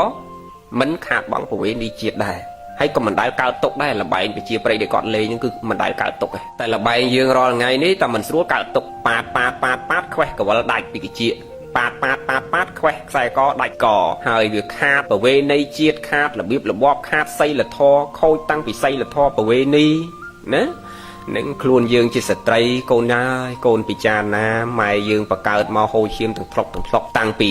ក្នុងផ្ទៃរហូតដល់ចាក់ចេញផ្ទៃ8 10 9 10តម្រាំតែធំលុបថ្នមសមោចមួយវាលើមិនបានទេអ្នកណាមកប៉ះពាល់កូនគាត់មិនបានទេកុំថាឡើយដល់ប៉ះពាល់ផ្លូវកាយតែពាក្យសម្ដីលើក្រោមមិនល្អដាក់កូនគាត់ក៏គាត់មិនសប្បាយចិត្តដែរម៉ែឲ្យយើងដែលស្រឡាញ់យើងស្មើដោយកែវភ្នែកដែលចាត់ទុកយើងជាជីវិតរបស់គាត់ហើយយើងយករូបរាងកាយឬគាត់ខំប្រឹងថែរក្សាថ្នាក់ថ្នមយើងយកទៅឲ្យមនុស្សដែលមិនស្គាល់គ្នាសោះបងបោះអង្អែលគេកាន់គេប៉ះគេចាប់មិនគប្បីបង្ហាញក្នុងទីសាធារណៈមិនគួរគប្បីក្នុងខ្លួនយើងជាខេមរៈជាតិនោះទេលោកគ្រូមិនបញ្ជាក់ចូលប៉ះពាល់រឿងនឹងច្រើនទេជាសិទ្ធិសេរីភាពរបស់កូនគ្រប់គ្នាប៉ុន្តែយើងគប្បីគិតឡើងវិញថាអ្វីដែលគួរនិងអ្វីដែលមិនគួរណាចឹងរបៀបនៃការប្រពកម្មវិធីចូលឆ្នាំហ្នឹងយើងប្រពឲ្យត្រូវគឺយើងធ្វើតាមបែបបបបុរាណរបស់យើងដោយលោកគ្រូលើកមកសង្ខេបប៉ុណ្ណឹងយើងអាចអាប់ផ្លាយមកជីវិតរបស់យើងបានហើយយើងប្រពរបៀបម៉េចដើម្បីឲ្យវាចំណេញប្រយោជន៍ផងចំណេញប្រវេណីជាតិសម្រាប់ខ្លួនយើងផងសម្រាប់គ្រួសារយើងផងសម្រាប់សង្គមជាតិយើងផងណាដូចពាក្យមួយគេថាបន់ចូលឆ្នាំថ្មីសេរីមង្គលតែបើឃើញយល់សង្វេគអស្ចារ្យជុំគ្នាលេងបៀទទួលទេវតាខ្លែងសាច់ផឹកស្រាទទួលឆ្នាំថ្មីកំមុំគប់ទឹកតម្រង់កំឡោះបរោះបន្លំចាប់ប៉ះស្រីគប់កិច្ចចុះឡើងជួបនឹងគ្រោះភ័យទៅចូលឆ្នាំថ្មីប្រពៃត្រង់ណាបនចូលឆ្នាំថ្មីដែលប្រពៃពិតជួបជុំញាតិមិត្តមេដាបិតាទៅវត្តស្រាប់ប្រសងសម្ដែងធម៌ទេសនាជួបជុំញាតិមិត្តមេដាបិតាចម្រើនមេត្តាដល់គ្នានឹងគ្នានោះទើបហៅថាបនចូលឆ្នាំថ្មីណាគឺយើងមកចម្រើនមេត្តាដល់គ្នានឹងគ្នាជាមួយញាតិមិត្តបងប្អូនកូនចៅយើងជួបជុំបងប្អូនយើងផ្ដល់ក្តីស្រឡាញ់ឲ្យគ្នានឹងគ្នាទៅវត្តស្រាប់ប្រសងសម្ដែងពធទេសនាយើងនាំគ្នាជួបជុំលេងល្បែងប្រជាប្រិយតាមបែបដូនតាយើងសប្បាយរីករាយជុំគ្នាតាមល្បែបការផ្ដល់មេត្តាដល់គ្នានឹងគ្នាដោយមិនមានសេចក្តីទុក្ខឲ្យគ្នានឹងគ្នាគោលបំណងគាត់ធ្វើគឺសំខាន់ណាស់កិច្ចទី1ដែលគាត់ត្រូវធ្វើពិធីហ្នឹងគឺទី1ដើម្បីបណ្ដុះសាមគ្គីភាពរវាងគ្នានឹងគ្នាយើងទៅវត្តជួបតាំងពីញាតិចិត្តញាតិឆ្ងាយមីងមៀបងប្អូនកូនចៅសាច់ញាតិមកពីណាជួបជុំគ្នាទាំងផ្ទះផងទាំងទីអារាមផងទាំងក្នុងស្រុកក្នុងភូមិផងគឺយើងផ្ដល់ក្តីស្រឡាញ់ឲ្យគ្នាហ្មងដូនតាយើងពីដើមគឺយើងថ្ងៃចូលឆ្នាំគឺយើងសប្បាយរីករាយណាយើងផ្ដល់ក្តីស្រឡាញ់ឲ្យគ្នាមានរបស់របរចែករំលែកគ្នាទៅវិញទៅមកគឺសប្បាយហ្នឹងហើយទី1ខ្លីប៉ុណ្ណឹងបណ្ដុះសាមគ្គីភាពយើងដឹងអត្តន័យហេតុអីបានដូនតាយើងប្រពកម្មវិធីហ្នឹងមានប្រយោជន៍អីខ្លះទី1បណ្ដុះសាមគ្គីភាពទី2ដើម្បីថែរក្សាប្រវេណីទំនៀមទម្លាប់ដូនតាយើងតាំងពីបុរាណកាលមកដូចអាត្មាបញ្ជាក់ចឹងវាមិនមែនតែមកកើតទេណាវាកើតតាំងពីសតវត្សទី7មកម្លេះនឹងអាចមុននឹងផងតាំងពីសតវត្សទី7មកណាក្នុងពុទ្ធសករាជ1181មកគ្រិស្តសករាជ637មកដែលមានក្នុងសាលាចរិតក៏មានក្នុងវចនានុក្រមភាគ1វចនានុក្រមមុនណាភាគ1ក្នុងទំព័រ152ក៏មានបញ្ជាក់ដែរអញ្ចឹងគឺយើងថែរក្សាប្រវេណីទំនៀមទម្លាប់របស់យើងតាំងពីសម័យបុរាណកាលមកផងដើម្បីបុណ្យកុសលផងទី1បណ្ដុះសាមគ្គីភាពទី2ថែរក្សាប្រវេណីទី3ដើម្បីបុណ្យកុសលហើយបុណ្យកុសលនឹងបានទាំងពីរផ្នែកសម្រាប់មេត្តាបិតាញាតិការរបស់យើងដែលស្លាប់ទៅផងនិងសម្រាប់ជាកិច្ចបុណ្យកុសលសម្រាប់ខ្លួនយើងគ្រប់គ្នានេះផងទី4ដើម្បីបណ្ដុះចិត្តគំនិតមនុស្សឲ្យរលឹកទៅនូវគុណមានពុទ្ធគុណផងធម្មគុណផងរលឹកដល់គុណប្រសងផងមួយឆ្នាំជួបជុំគ្នាទៅថ្វាយចង្ហាន់ទៅផ្ដល់មេត្តាទៅជុំគ្នានៅវត្តរៀងខ្លួនជាងទៅតាមទីអារាមរៀងខ្លួនផងនិងបណ្ដុះគុណជាមួយម្ដាយឪពុកយាយតាផងគ្រូបាអាចារ្យផងណា ជំនាន់ដើមគេមិនមែនជូនតែរបស់របរទៅម្ដាយពុកទេអាត្មានិយាយរំលងផងសំបីតែគ្រូបាអាចារ្យដែលបង្ហាត់បង្រៀនតកោរៀមច្បងអីហ្នឹងក៏ប្អូនហ្នឹងត្រូវជូនរបស់ទៅបងកូននឹងត្រូវជូនរបស់ទៅម្ដាយសិស្សនឹងត្រូវជូនរបស់ទៅគ្រូបើមិនបានជូនអីក៏នាំគ្នាទៅផ្ទះជែកមួយស្និតរបស់របរតិចតួចចឹងទៅសួរសុខទុក្ខចឹងទៅជម្រាបសួរចឹងទៅឃើញទេគឺបដោះចិត្តគំនិតមនុស្សឲ្យដឹងគុណក្នុងថ្ងៃចូលឆ្នាំហ្នឹងទី1បដោះសាមគ្គីទី2ដើម្បីថែវប្បធម៌ប្រពៃណីទី3ដើម្បីបុណ្យកុសលទី4ដើម្បីការរលឹកដល់គុណនៃបរតនត្រ័យទាំង3និងបណ្ដោះចិត្តគំនិតមនុស្សឲ្យគោរពគុណឲ្យដឹងគុណម្ដាយឪពុកបងប្អូនមីងមាគ្រូបាអាចារ្យហើយទី5ដើម្បីអបអរសាទរនៃការទទួលផលថ្មីយើងអត់និយាយពីការចូលឆ្នាំរបស់យើងកាលពីមុនចូលខែ1យើងយកដំណើរចន្ទគតិណាយើងនិយាយពីត្រឹមសម័យអង្គរមកដែលយើងយកតាមដំណើរសូរិយគតិគឺយើងចូលខែចែកយើងអត់យកចូលខែមករាទេអញ្ចឹងពេលចូលខែចែកនេះគឺខែដែលយើងទើបតែទទួលផលថ្មីហើយអញ្ចឹងយើងទើបទទួលផលថ្មីហើយយើងអបអរសាទរនៃការទទួលផលឆ្នាំថ្មីរបស់យើងទទួលផលផ្លែផ្កាឈើនំនែកចេកដំបងទទួលផលស្រូវអីអញ្ចឹង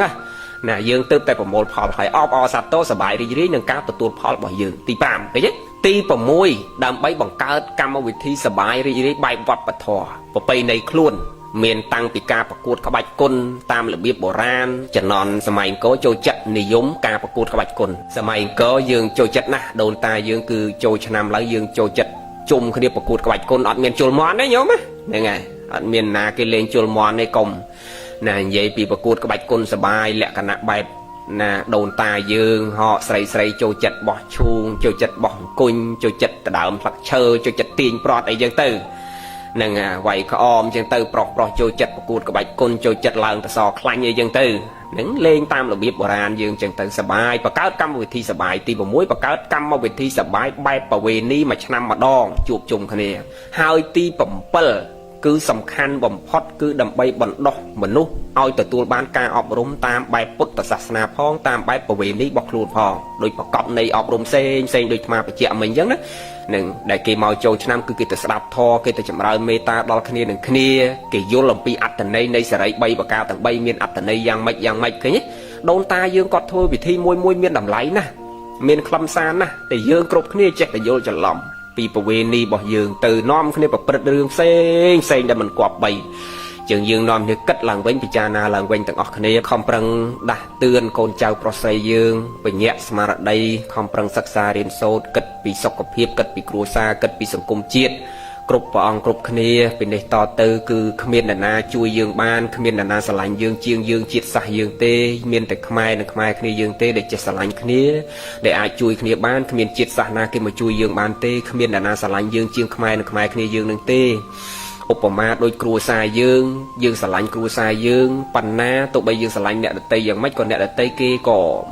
យើងមានចិត្តនឹងមិនដល់គ្រួសារយើងដែរឧបមាមកជាតិយើងវិញគេមកលន់តួយើងគេមករាប់អានយើងយ៉ាងម៉េចក៏ក្នុងចិត្តគេមិនត្រង់ដូចគ្នាយ៉ាងដូច្នោះដែរចឹងមានតែយើងខ្មែរនឹងខ្មែរគ្នាឯងទេដែលចេះស្រឡាញ់គ្នាដែលគប្បីថែរក្សាប្រវេណីទំនៀមទម្លាប់ប្រទេសជាតិទឹកដីខ្លួនយើងដោយខ្លួនយើងសាមគ្គីគ្នាស្រឡាញ់គ្នាសហការគ្នាព្រមព្រៀងគ្នាសូមជូនពរឆ្នាំថ្មីប្រកាសណាគុណចាស់គ្រប់ព្រះអង្គញាតិញោមប្រុសស្រីគ្រប់គ្នាជួបតែសេចក្តីសុខសេចក្តីចម្រើនទាំងអស់គ្នាណាសូមរួចផុតចាកទុក្ខគ្រប់ព្រះអង្គគ្រប់គ្នាសូមអនុមោទនាថៃវិញផ្អែមហ្មងពេលព្រលឹមតែជួបប្រសងអីណាលើកដៃបណ្ដំហើយបើជួបមិត្តភ័ក្តិគ្នាគាត់ហ្នឹងក៏លើកដៃជម្រាបសួរប៉ុន្តែគេប្រើភាសាថៃសวัสดีครับហើយបើស្រីសวัสดีค่ะឡើងទន់បងហ្នឹងហើយអញ្ចឹងរហូតមកដល់សង្ក្រាន្តនេះទៀតក៏ទោះថាជាទំនៀមប្រពៃណីខ្មែរមែនដែលយើងសិក្សាប្រវត្តិដោយរឿងកបិលមហាព្រហ្មរឿងសេរី3ប្រការអីហ្នឹងប៉ុន្តែនៅក្នុងន័យភាសាខ្មែរយើងវាមានន័យ2ជាអត្ថានុរូបន័យត្រង់ហើយអត្ថបដិរូបន័យធៀបអញ្ចឹងតកតងនឹងបុណ្យសង្ក្រាន្តនេះយើងប្រែមកថាឆ្លងឆ្នាំមានន័យថាឆ្លងពីឆ្នាំចាស់ចូលឆ្នាំថ្មីហើយសិលាចារឹកយើងក៏មាននៅ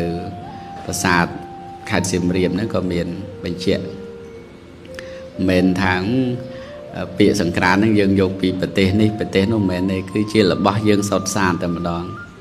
ហ្នឹងហើយអ chẳng nông rồi đầu cà châu năm và bay đi chiết dưỡng dương mơ nông khâm xa châu năm chlong năm cha châu năm tham mấy ní cần này tham môn nâng sụt môn nâng tham cần này đo chỉ tu sanh tiền clay thế chẳng về thà vây bỏ dưỡng với mình nè ăn miên thoi cào tê mình đấy ai đòn dùng tiêu lục lục sấy mình đấy sát ra cha bật bờ rong sa này sệt ấy nữa cứ thọ miên thoi cào cho mình tàu mục là người dưỡng sờ bái phân tam pít on mà năm bát tiền là người trôi năm tham mày chẳng ban thà chỉ tu sanh tiến tham mai chọn ao dương sầm lăng ao vây đại chỉ tham mấy cứ côn là thua sạch đây là o ao vây đại chỉ cha cứ cha chật cùng nứt là người đối thà rùa cái cha hay bên đây chật giốngไปlao tân cha thì nơi tại khmer nhá tân cha tung tam vây tam rùa thì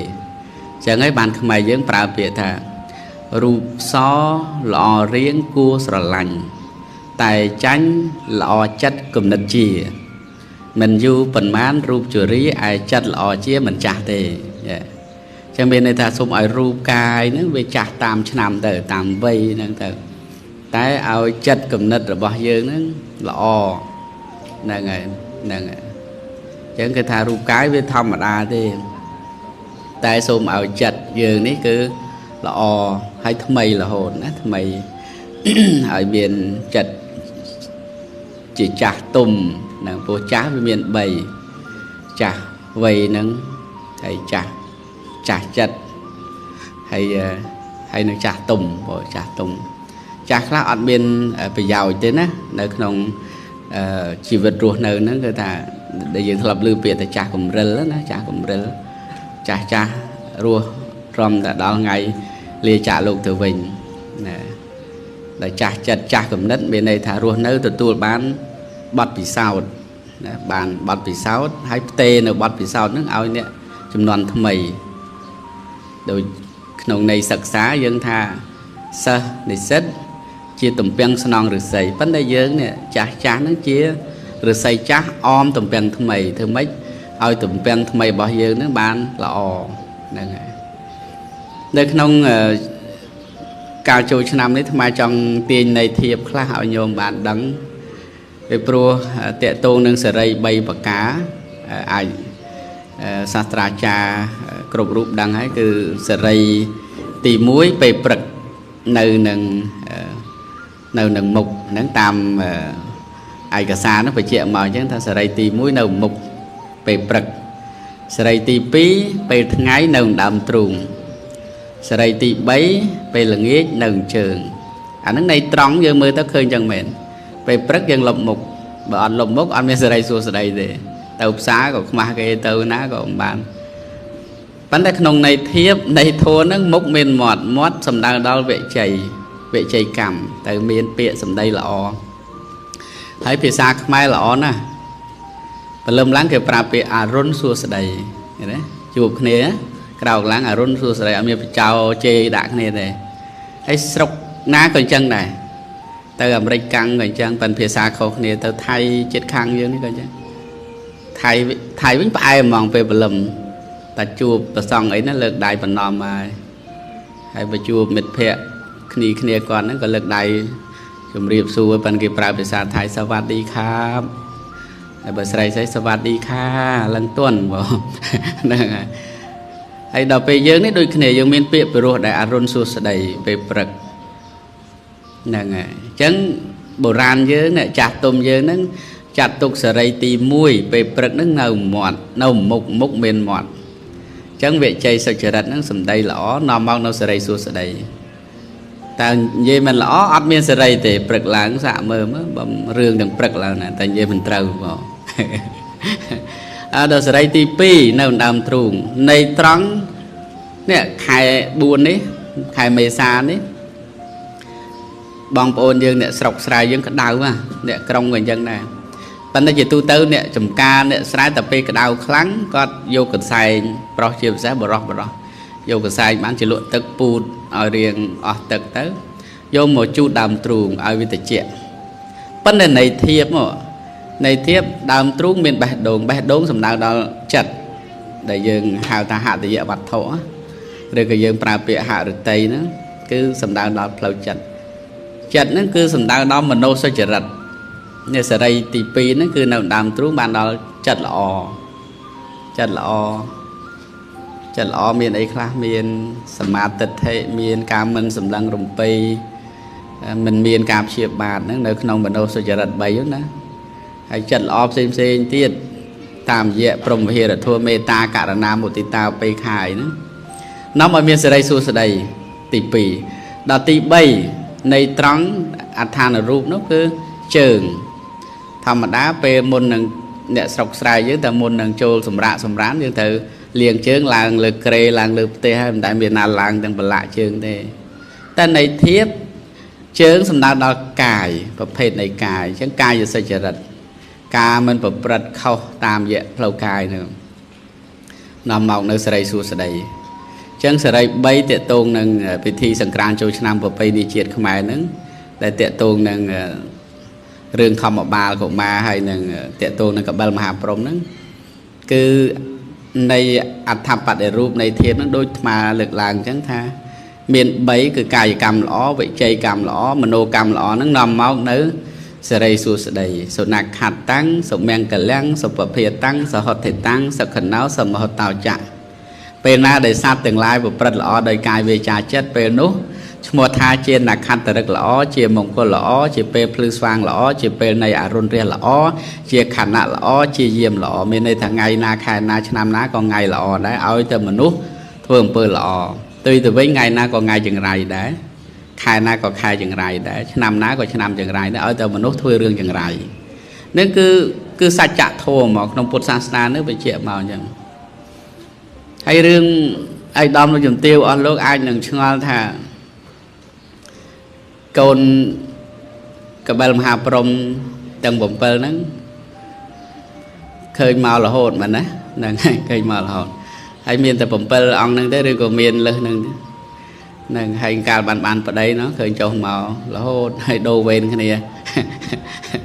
ហ្នឹងហើយតាមថ្ងៃទៀតដូចថ្ងៃឆ្នាំនេះ2024នេះគឺដូចមកថ្ងៃសៅរ៍ហ្នឹងហើយដូចពនាមមហោទរាទេវីថ្ងៃសៅរ៍ទៅឲ្យមហោទរាថ្ងៃសៅរ៍អញ្ចឹងទេវតា7នេះនៃត្រង់តាមសាច់រឿងអញ្ចឹងទៅប៉ុន្តែនៃធៀបសំដៅដល់ក្នុងមួយសប្តាហ៍មាន7ថ្ងៃមាន7ថ្ងៃមានអាទិត្យច័ន្ទគៀពុធពហុសុក្រសៅរ៍អញ្ចឹងពាក្យថាទេវតាក្នុងន័យធម៌គឺក្នុងន័យធៀបគឺសំដៅដល់គុណធម៌ទាំង7ធម៌ដែលនាំឲ្យកាត់ជាទេវតាឃើញណាមានអីខ្លះសទ្ធាសិលហិរិអត្តបៈសុតៈចក្ខៈបញ្ញាឃើញណាធម៌ទាំង7ប្រការនេះលោកហៅថាទេវធម៌បុគ្គលណាមនុស្សណាដែលបានប្រព្រឹត្តធម៌ទាំង7ប្រការតាមថ្ងៃទាំង7ហ្នឹងរមែងទៅកើតជាទេវតាបើទោះមិនទាន់ស្លាប់ប៉ុន្តែអាចចាត់ទុកថាជាមនុស្សទេវជាមនុស្សទេពជាមនុស្សទេវតាអញ្ចឹងយើងបើមើលទេវតាណាមិនឃើញជារុក្ខទេវតាអាកាសទេវតាអីហ្នឹងក៏យើងមើលគុណធម៌ដែលនាំមកកើតទេវតាហើយប្រព្រឹត្តឲ្យខានតែបានទៅនឹងនាំមកនៅសេរីសួស្តីហើយបងនឹងក្នុងន័យធម៌អញ្ចឹងទេវតា7អង្គបានដល់ថ្ងៃទាំង7ហើយធម៌ទាំង7ដែលនាំមកកើតជាទេវតាអាហ្នឹងន័យធៀបដែលអាត្មាចង់លើកឡើងមកហ្នឹង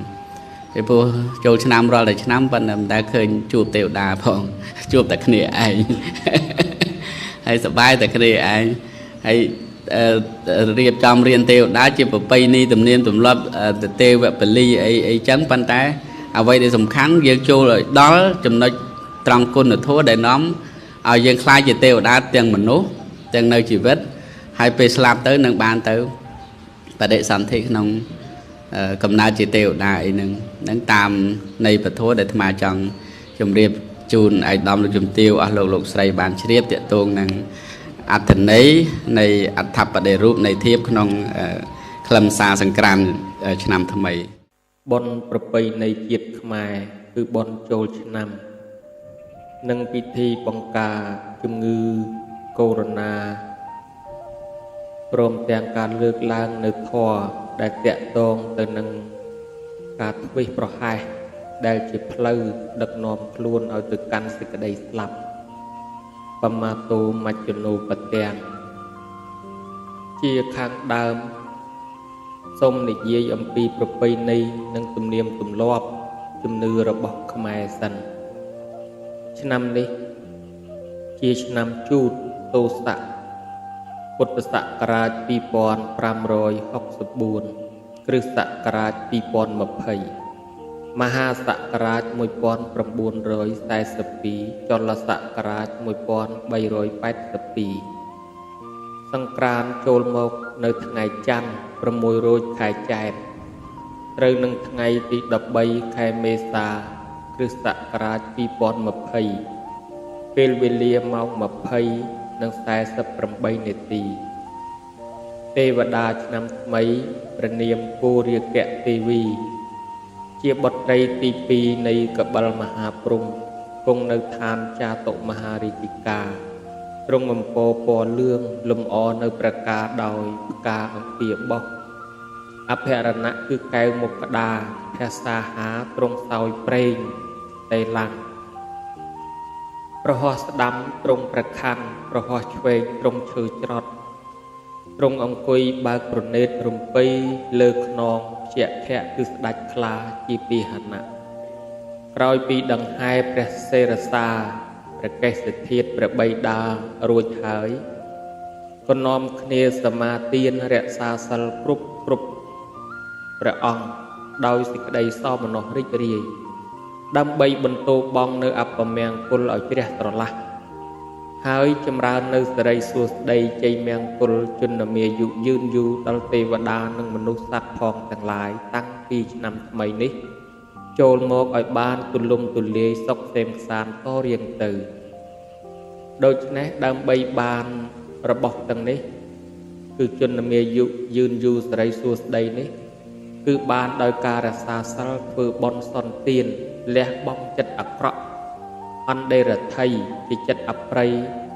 ដែលជាប់ទៅដោយគំនុំគុំគួនព្យាបាទជំនានេះដែលកើតមានឡើងក្នុងឆ្នាំចាស់ផ្លាស់ឲ្យជ្រះស្រឡះតាំងចិត្តប្រព្រឹត្តល្អប្រកបទៅដោយមេត្តាករុណាមុទិតាឧបេក្ខានិងបញ្ញានោះទេវតានឹងឲ្យពរសព្វសាធុការលោកអ្នកនឹងមានសិរីសួស្តីសុភមង្គលវិបុលសុខគ្រប់ប្រការតាំងពីឆ្នាំនេះតរៀងទៅគឺមិនមែនបានមកដោយការសែបគប់នៅគ្រឿងញៀនញ៉ាមគ្រឿងស្រវឹងឬលបែងអបាយមុខឡើយគឺត្រូវនាំគ្នាធ្វើបុណ្យសន្តានរក្សាសិលទើបបានឈ្មោះថាបានសុខសិរីសួស្តីទេវតានឹងជួយថែរក្សាការពារនោះអំពីជំនឿរបស់ខ្មែរយើងសង្ក្រាន្តចូលមកនៅក្នុងថ្ងៃច័ន្ទគឺមានបញ្ហាខ្លះ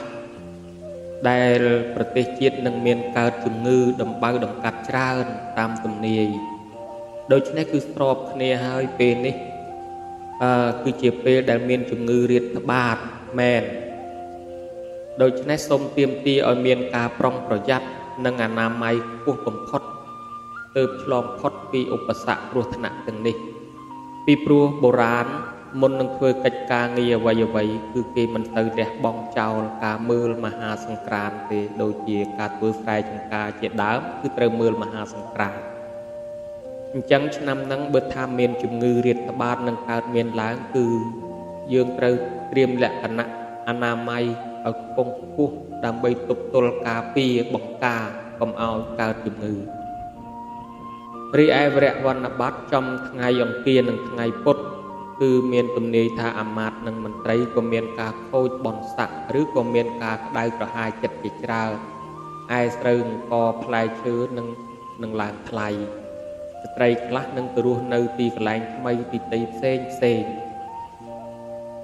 រីឯថ្ងៃឡើងស័កចំថ្ងៃប្រហោះទំនាយថាសមណៈព្រាហ្មណាចារ្យនឹងចូលចិត្តដោយធម្មៈគឺប្រព្រឹត្តល្អពិសេសសមណៈទាំងព្រះសង្ឃទាំងអាចារ្យទាំងព្រាហ្មណ៍គឺឆ្នាំនេះគឺមានការប្រព្រឹត្តធម៌ល្អដោយពិសេស នេះគឺជាជំនឿទេជាជំនឿប្រពៃណីរបស់ជនជាតិខ្មែរយើងមិនមែនជាទស្សនៈឬក៏ដីការបស់ព្រះពុទ្ធជាម្ចាស់ទេជាជំនឿរបស់ជនជាតិខ្មែរតែបើយើងពិចារណាទៅតាមព្រះធម៌របស់ព្រះពុទ្ធសាសនាវិញគឺការខំលះបង់ចិត្តអាក្រក់ហើយខំប្រព្រឹត្តល្អទើបមានសេចក្តីសុខចម្រើនមិនឲ្យប្រព្រឹត្តផ្លូវវិនាសគឺអបាយមុខដើម្បីឲ្យបានសុខចម្រើនតើតែយើងជៀសវាងផ្លូវដែលនាំឲ្យវិនាសផ្លូវជាប្រធាននាំឲ្យវិនាសដែលហៅថាអបាយមុខនោះមាន6យ៉ាងគឺទី1ប្រព្រឹត្តផឹកនៅទឹកស្រវឹងគ្រឿងញៀនគ្រឿងញ៉ាមសូរ៉ានិងមេរ័យទី2គឺការដើរលេងតាមច្រកល្ហកខុសពេលវេលាឬគឺថាពេលវេលាយប់ព្រលប់ទី3ការប្រព្រឹត្តដើរមើលល្បែងមហោស្រពផ្សេងៗទី4គឺការប្រព្រឹត្តលេងនៅល្បែងភ្នាល់ទី5គឺទៅខ្សែបគប់ជាមួយនឹងបាបមិត្តទី6គឺសេចក្តីខ្ជិលច្រអូសក្នុងកិច្ចការងារទាំងឡាយទាំងពួង6យ៉ាងនេះគឺជាប្រធាននៃសេចក្តីវិនាសនាំឲ្យយើងជួបនៅឧបសគ្គគ្រោះថ្នាក់អន្តរាយផ្សេងផ្លូវនៃសេចក្តីអាក្រក់ដែលនឹងកើតមានមកដល់ខ្លួនយើងនោះមាន6យ៉ាងគឺទី1អាឡាស្យៈគឺសេចក្តីខ្ជិលច្រអូសទី2បមាទៈគឺសេចក្តីធ្វេសប្រហែសទី3អវិរិយៈគឺមិនព្យាយាមទី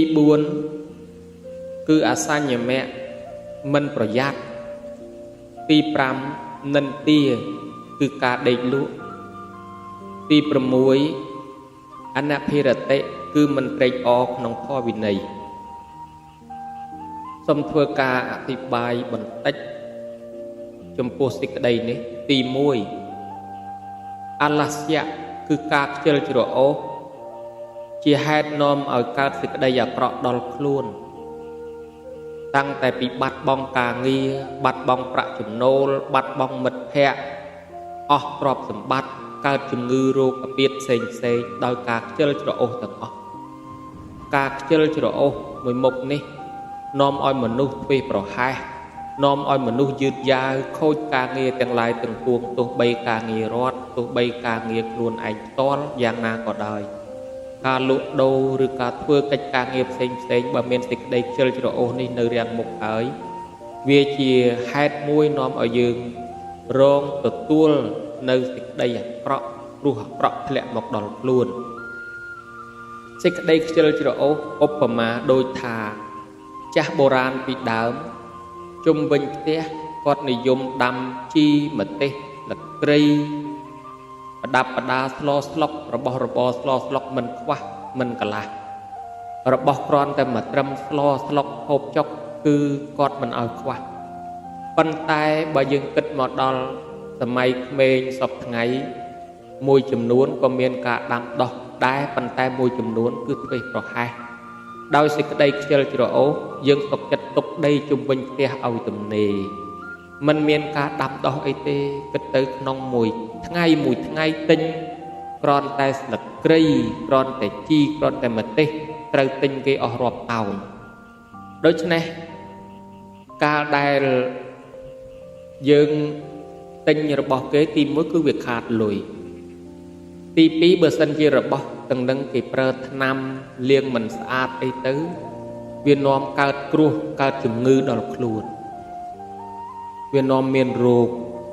ជួនកាលគេដាក់ថ្នាំដើម្បីរក្សាគុណភាពឲ្យបានយូរអីទៅវាអាចប៉ះពាល់ដល់សុខភាពរបស់យើងកើតជំងឺទៅព្យាបាលអស់អាលុយថ្លៃឈឺនឹងទៅទៀតហើយបើសិនជាយើងដាំដុះវិញយើងបានបោសសម្អាតលាមកគោក្របីយកមកធ្វើជាជីក៏ស្អាតដាំដុះទៅយើងបញ្ចេញកម្លាំងពលកម្មក្នុងការធ្វើហ្នឹងក៏វាជាការហាត់ប្រាណមួយដែរដល់បានផ្លែផ្កាមកជារបស់យើងដាំផ្ទាល់មិនមានជាតិគីមីជាតិពុលអីធ្វើឲ្យយើងមានសុខភាពល្អផងដែរហើយក៏វាអត់មានខាតលុយកាក់ទៅទិញទៅព្យាបាលជំងឺអីដែរ ដូច្នេះការខ្ជិលច្រអូសមិនដាំដុះនេះឯង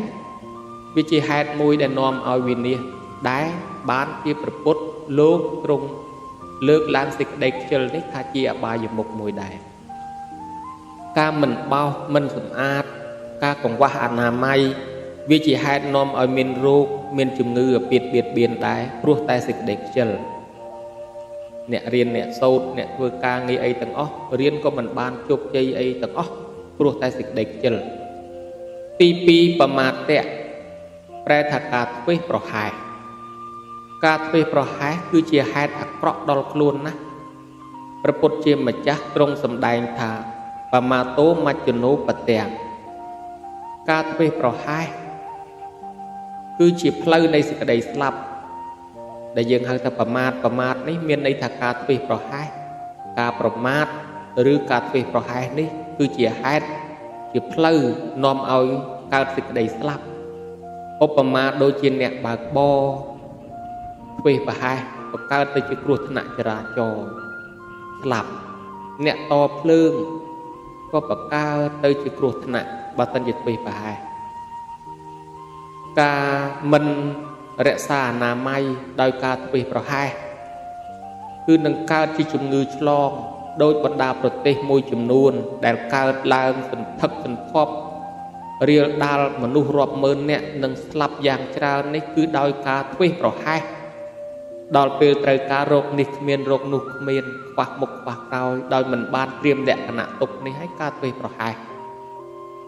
ដូច្នេះការធ្វេសប្រហែសគឺជាហេតុមួយនាំឲ្យមានសេចក្តីទុក្ខទោសដល់ខ្លួនដែរទី3អវិរិយៈគឺមិនព្យាយាមជាហេតុនាំឲ្យកើតរឿងអាក្រក់មិនល្អដល់ខ្លួនទេពីព្រោះវាមិនទាន់បានផលសម្រេចនៅឡើយមិនទាន់បានដល់គោលដៅ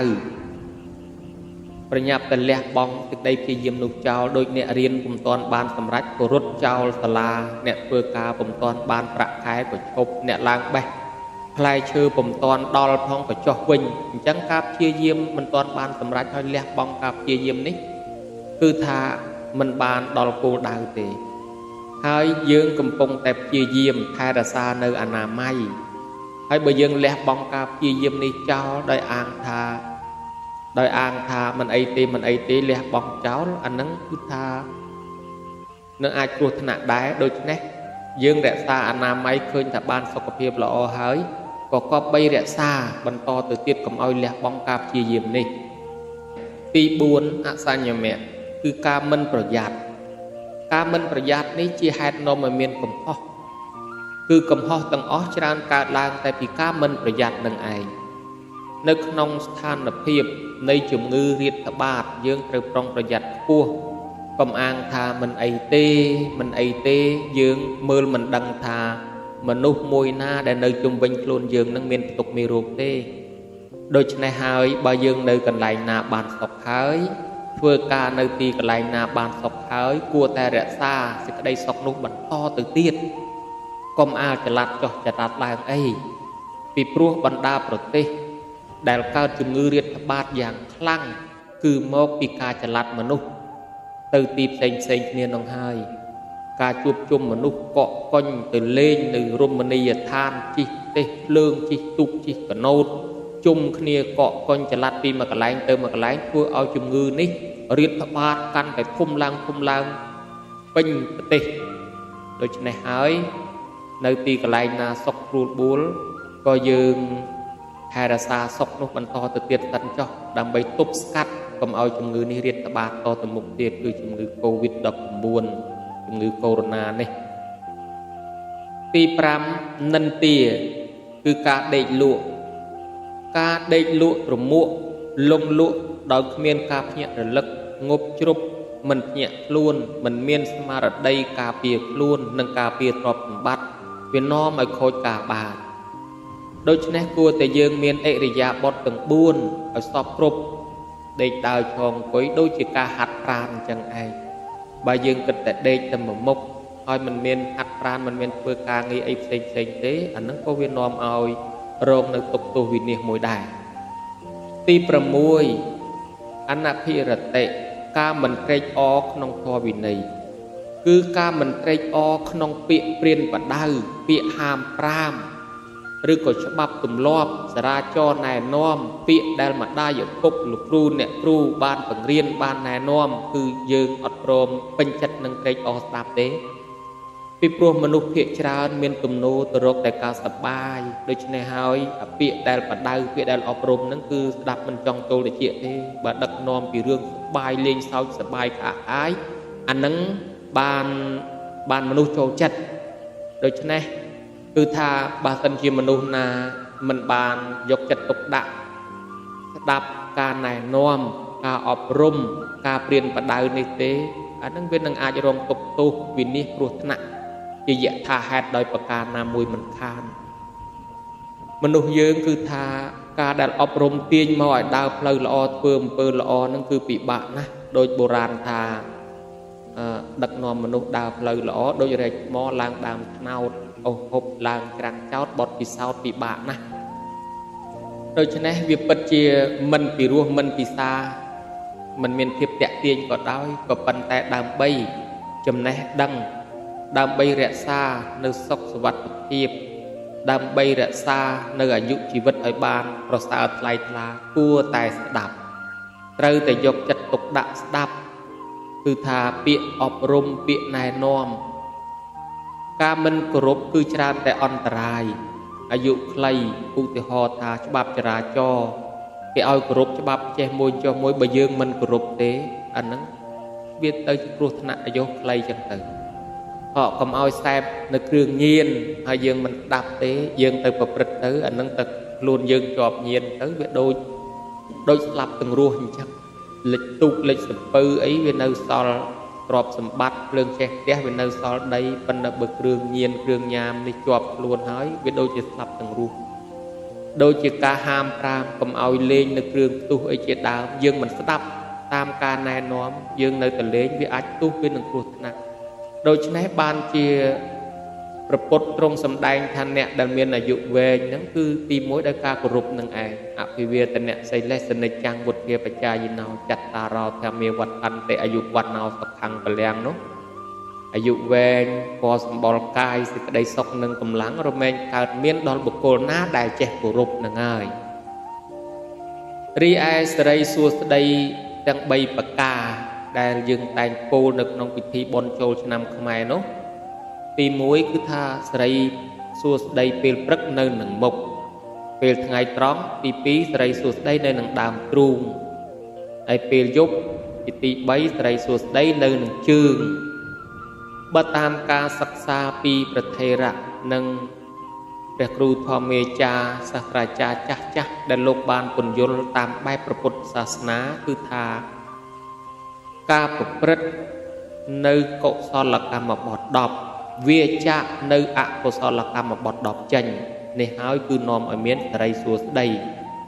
ได้โลกหายทากายกรรมใบวิจัยกรรมบุญมโนกรรมใบตีมวยสไรสัวใดเป็นปรักได้เนินหนึ่งมกโลกสำดาวตะเลือวิจัยกรรมบางในหลังคืออ้อยประหยัดเปียสำใดปราแต่เปียละอเมียนเวียจาละอเวียจะในเดริชานกถาตั้ง30 ปีปกาโกในกถาวัตถุตั้งดอกจีดามจีปีเสคือการรวงประหยัดอันดาดจีอาจปนลองบานสกตกของปีปลุกอันดาดมนุษย์กิโยกสำได้ตำไรกิโยกคลุก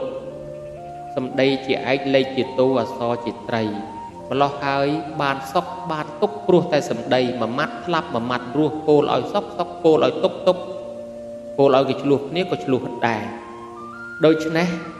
นิเยจราอนขอจราอนเมียนตุจรา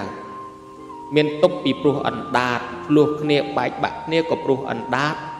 การประพฤติในวิจัยกรรมเมียนบุญนั่นคือตีมวยมุสาเวียเตียเวรมณีอ้อยเวียจะกาปูเปียกก็เหาะเวียอาจนอมตุกดอลคลูนนอมซาบดอลคลูนนอมโคยประยอยคลูนบาเกตดังทาเยืองพลอบก็เหาะเกบัดจุมเนื้อไปเลยเยืองเกบัดจุมเนื้อเลยเยืองให้กรรมเปียเตียเยืองพลอบก็เหาะเกดอลเกก็เหาะเยืองวันเยืองจันแต่เบาเกนั่งไอโดยในหาย ការពោលពាក្យកុហកវាជាហេតុនាំឲ្យមិនមានសេរីសួស្តីទេទី2បិសនាវាចាយៈវេរមណីវាចាការនិយាយពាក្យញុះញង់សោកសៀតបំបែកបំបាក់នាំឲ្យកើតជាទំនាស់ចំនួនទាស់តែងជាអ្នកបង្ករឿងឬក៏នាំអាចឲ្យចេញទៅជាចំនួនរហូតដល់កើតជាសង្គ្រាមចម្បាំងរាំងចូលទៀតពីព្រោះតែការញុះញង់សោកសៀតនឹងឯង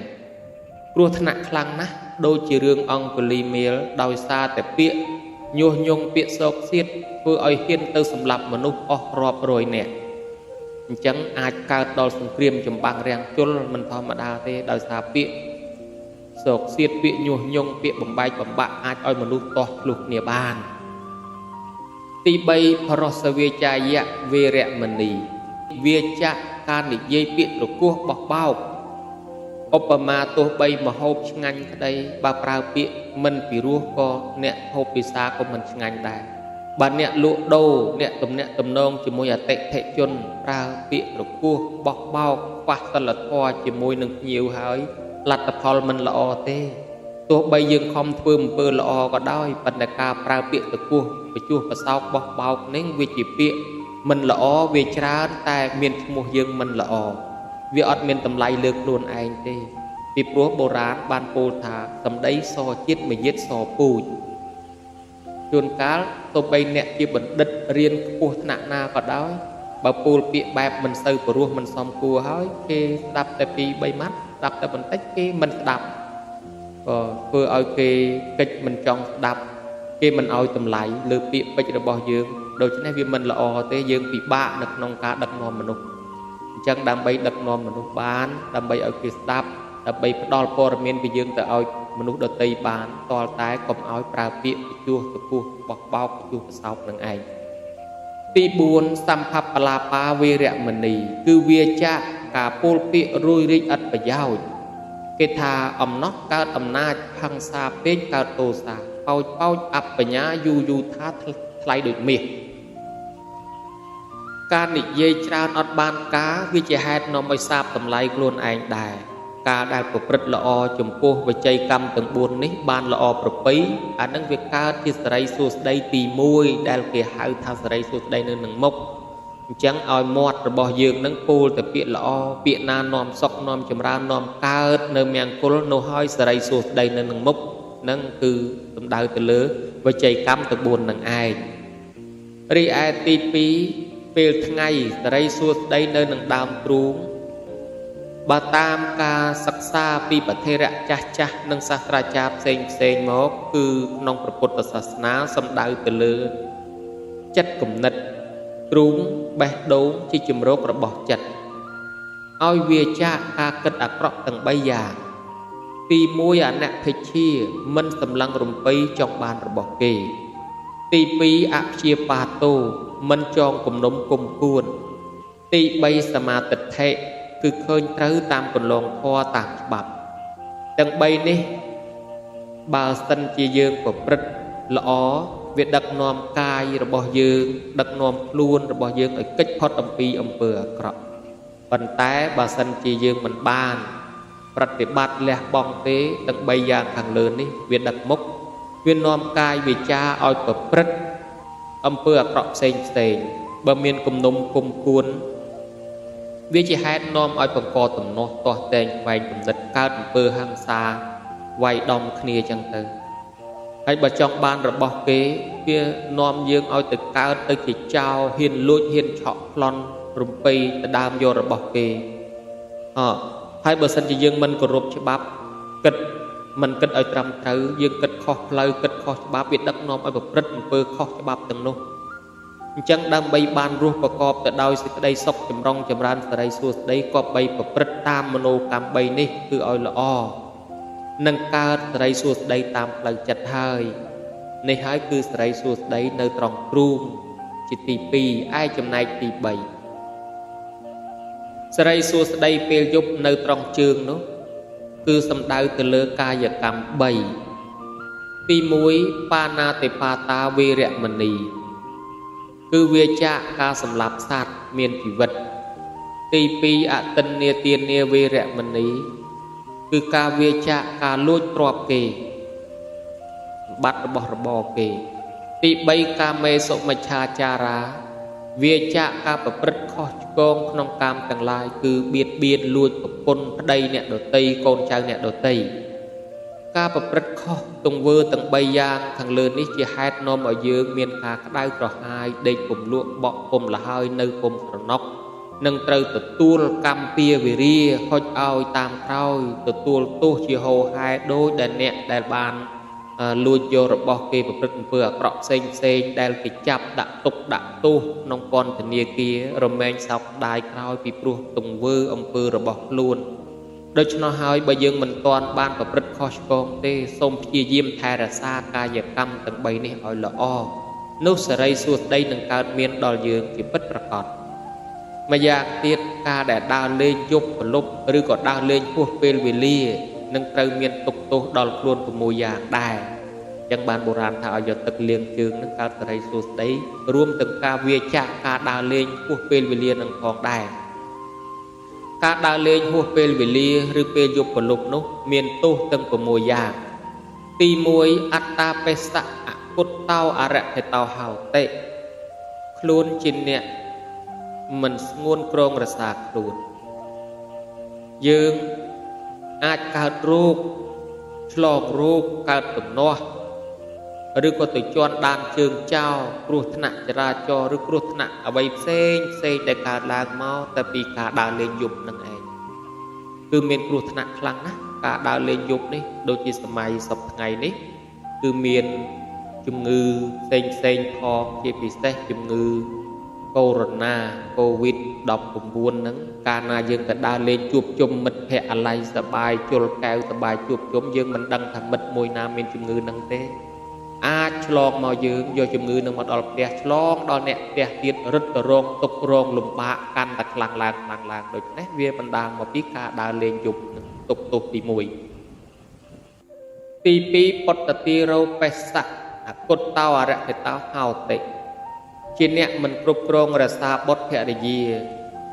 មានន័យថាអ្នកនៅផ្ទះហ្នឹងក៏បារម្ភពីយើងហើយយើងអត់បាននៅជួយថែរក្សាកូនថែរក្សាចៅជួនកាលទៅវានាំទុក្ខលំបាកដល់អ្នកផ្ទះទៀតគឺថាមិនបាននៅជួយមើលថែរក្សាប្រពន្ធកូនហើយនាំទុក្ខនាំលំបាកដល់អ្នកផ្ទះឯទី3សពតយ៉ាងបេសៈអគុតតាំងអរិយតាំងហោតិជាអ្នកមិនគ្រប់គ្រងរក្សាទ្រព្យគឺយើងអត់បាននៅមើលនៅថែរក្សាទ្រព្យសម្បត្តិយើងទេក៏ជួនយើងទៅបាត់ទៅមានចោលលួចឆក់ប្លន់របស់របរបាត់បង់ទៅអានឹងក៏វាកើតអន្តរាយព្រោះតែយើងដើរលេងចោលផ្ទះរហូតដល់អ្នកខ្លះទៅភ្លើងឆេះផ្ទះទៀតអាឡ័យតែដើរលេងអត់ដឹងភ្លើងឆេះផ្ទះក៏មានទៀតនេះវាជាការគ្រោះថ្នាក់មួយដែលកើតឡើងពីការដើរចោលផ្ទះសម្បែងទី4សង្ខយោចហោតិគឺនាំឲ្យគេរគាសនាំឲ្យគេសង្ស័យគ្រប់បែបយ៉ាងសពថ្ងៃគឺថាគេខ្លាចជួនកាលទៅគេខ្លាចយើងដើរទៅនាំជំងឺមកផ្ទះយកមកផ្ទះមកឆ្លងពេញអ្នកផ្ទះនឹងទៀតវីវធំហើយអ្នកដែលគេបាត់របស់ផ្សេងមានបញ្ហាផ្សេងគេសង្ស័យលើយើងអ្នកចេញដើរបាត់ពីផ្ទះនឹងទៅទៀត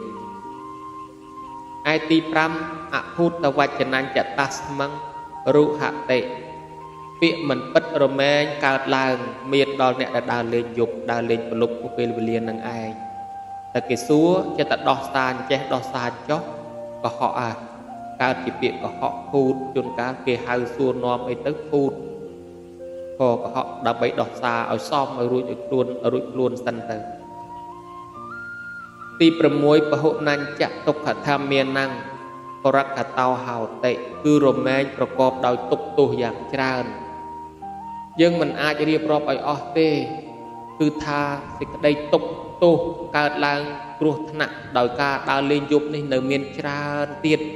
ប៉ុន្តែជាពិសេសចុងសង្កត់ធ្ងន់ខ្លាំងគឺសម័យសពថ្ងៃគឺការឆ្លងនៃជំងឺ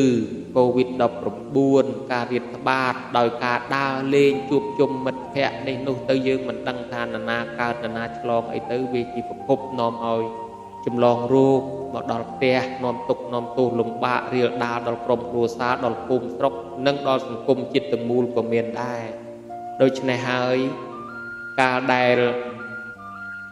យើងថែរក្សាការពារបានល្អប្រពៃកុំឲ្យដើរលេងយប់ប្រលប់ទៅអានឹងវាហាក់ដូចជានាំឲ្យសុខសន្តិភាពដល់ក្រុមគ្រួសារយើងនៅកន្លែងណាក៏នៅកន្លែងនឹងសិនទៅវាជាសុខវាកើតសេរីសួស្តីដូចថាពាក្យថាសេរីសួស្តីពេលយប់នៅនឹងជើងបានគេឲ្យយកទឹកលាងជើងហ្នឹងណាហ្នឹងហើយកុំឲ្យដើរលេងទៅពីទៅពីប្រព្រឹត្តនៅអំពើខុសដល់កាយជាដើមចឹងទៅចំណែកឯការអប់រំតាមរយៈការធ្វើបុណ្យចូលឆ្នាំថ្មីជារៀងរាល់ឆ្នាំគឺកូនកបិលមហាព្រំតែងតែដាក់វេនគ្នាមកដង្ហែព្រះសិរសាព្រះបិតាគោរពបប្រតិបត្តិហើយយកតម្កល់ទុកក្នុងទីដ៏សមគួរដែលយើងហៅថាទេវតាចុះមកហ្នឹងគឺកូនកបិលមហាព្រំហ្នឹងមកដង្ហែព្រះកេសធាតុព្រះបិតាព្រះសិរសាព្រះបិតាហើយគោរពបប្រតិបត្តិហើយយកទៅដាក់នៅក្នុងទីដ៏សមគួរវិញតេតួងទៅនឹងបុណ្យប្រពៃណីចូលឆ្នាំតាមការសង្កេតពីបរមបុរាណមកគឺបង្កប់ផ្នែកពុទ្ធសាសនាផងបែបប្រពៃណីជាតិផងវាមានពីរបែបពុទ្ធសាសនានោះយ៉ាងម៉េចគឺយើងឃើញដូចជាតេតួងទៅនឹងការពូនភ្នំខ្សាច់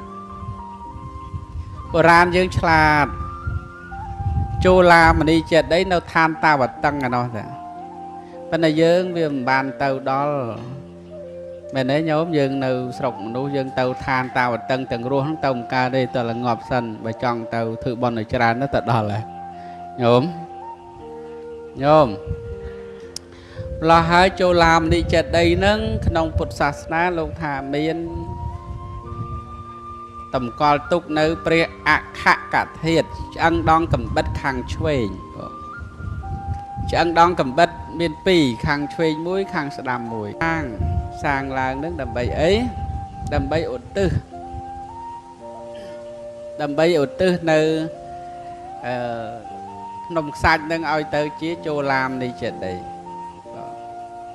ហ្នឹងហើយបែបប្រពៃណីជាតិយើងក៏មានរឿងបុរាណលើកឡើងអីសពគ្រប់ដើម្បីឲ្យវាទំនាក់ទំនងស៊ីគ្នានៅក្នុងប្រវត្តិរឿងនឹងផងហ្នឹងខ្ញុំប្រកាសណាគ្រាន់តែរំលឹកខ្លីៗហើយមួយទៀតបែបជាការបង្កប់គោះកកាយរើសារឡើងវិញនៅវប្បធម៌ទំនៀមទម្លាប់ការស្លៀកពាក់នេះគឺនៅក្នុងផ្នែកទំនៀមទម្លាប់របស់ខ្មែរពីបុរាណខ្មែរយើងស្លៀកពាក់បែបណាហើយរហូតដល់ពេលនេះតើយើងរក្សាបានប៉ុណ្ណាហូលប្រមួងឥឡូវបើថាមិនមានហូលមិនមានប្រមួងអីទេក៏ស្លៀកពាក់ឲ្យសមរម្យចូលវត្តមិនដាក់ឡាទល់រោតញោមក្មេងខ្លះមកទល់រោតហើយដើរកាត់មុខលោកមើលខឹងលោកទៀតថាលោកនេះឃើញឯងមិនបាន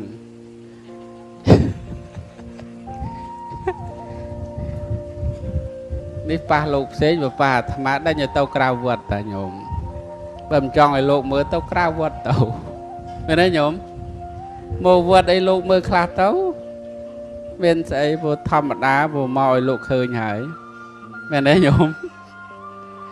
កុំខឹងលោកព្រោះមែនទេសំខាន់ខ្លួនយើងតែយើងចេះរៀបចំសម្រួលឲ្យបានស្រួលអត់នេះខ្លីវត្តអារាមជាកន្លែងសក្ការៈបូជា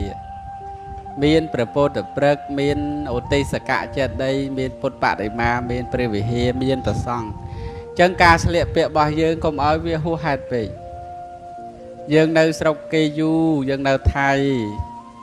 ស៊ីវិល័យជឿនលឿនប៉ុន្តែយើងកុំភ្លេចខ្លួនយើងកុំភ្លេចផលិតយើងកុំភ្លេចរំចង់យើងកុំភ្លេចបឹងកុំភ្លេចបួរពេលខ្លះលេងឆ្កែដេញខំលេងសួរគេសัตว์ស្អីគេខ្ទុយខ្វៀនដល់ឆ្កែដេញខំឆ្កែចេញលើច្បាស់មកពោអានឹងមានន័យថាម៉េចមានន័យថាយើងវាភ្លេចខ្លួនពោភ្លេចដើមកំណើតខ្លួននិយាយនេះមិនមែនទូទៅទេញោមមានក្មេងមួយចំនួនហ្នឹងវាភ្លេចមែនញោមភ្លេច Like hay ta là cái đánh khám ban lư thật cái bộ và cái ở đánh khám thế là chỉ also cái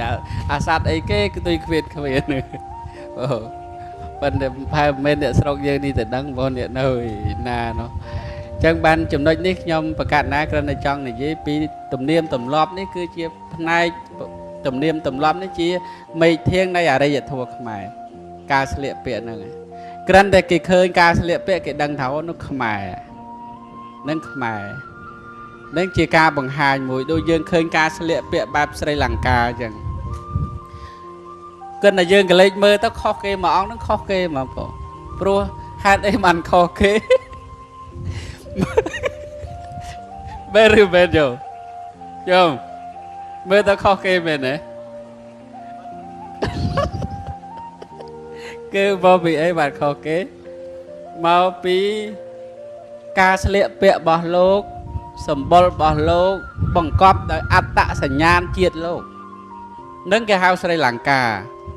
thì mũi sầm bol màu hay ông màu giống cho lom Sri Lanka này bộ ông chung á bộ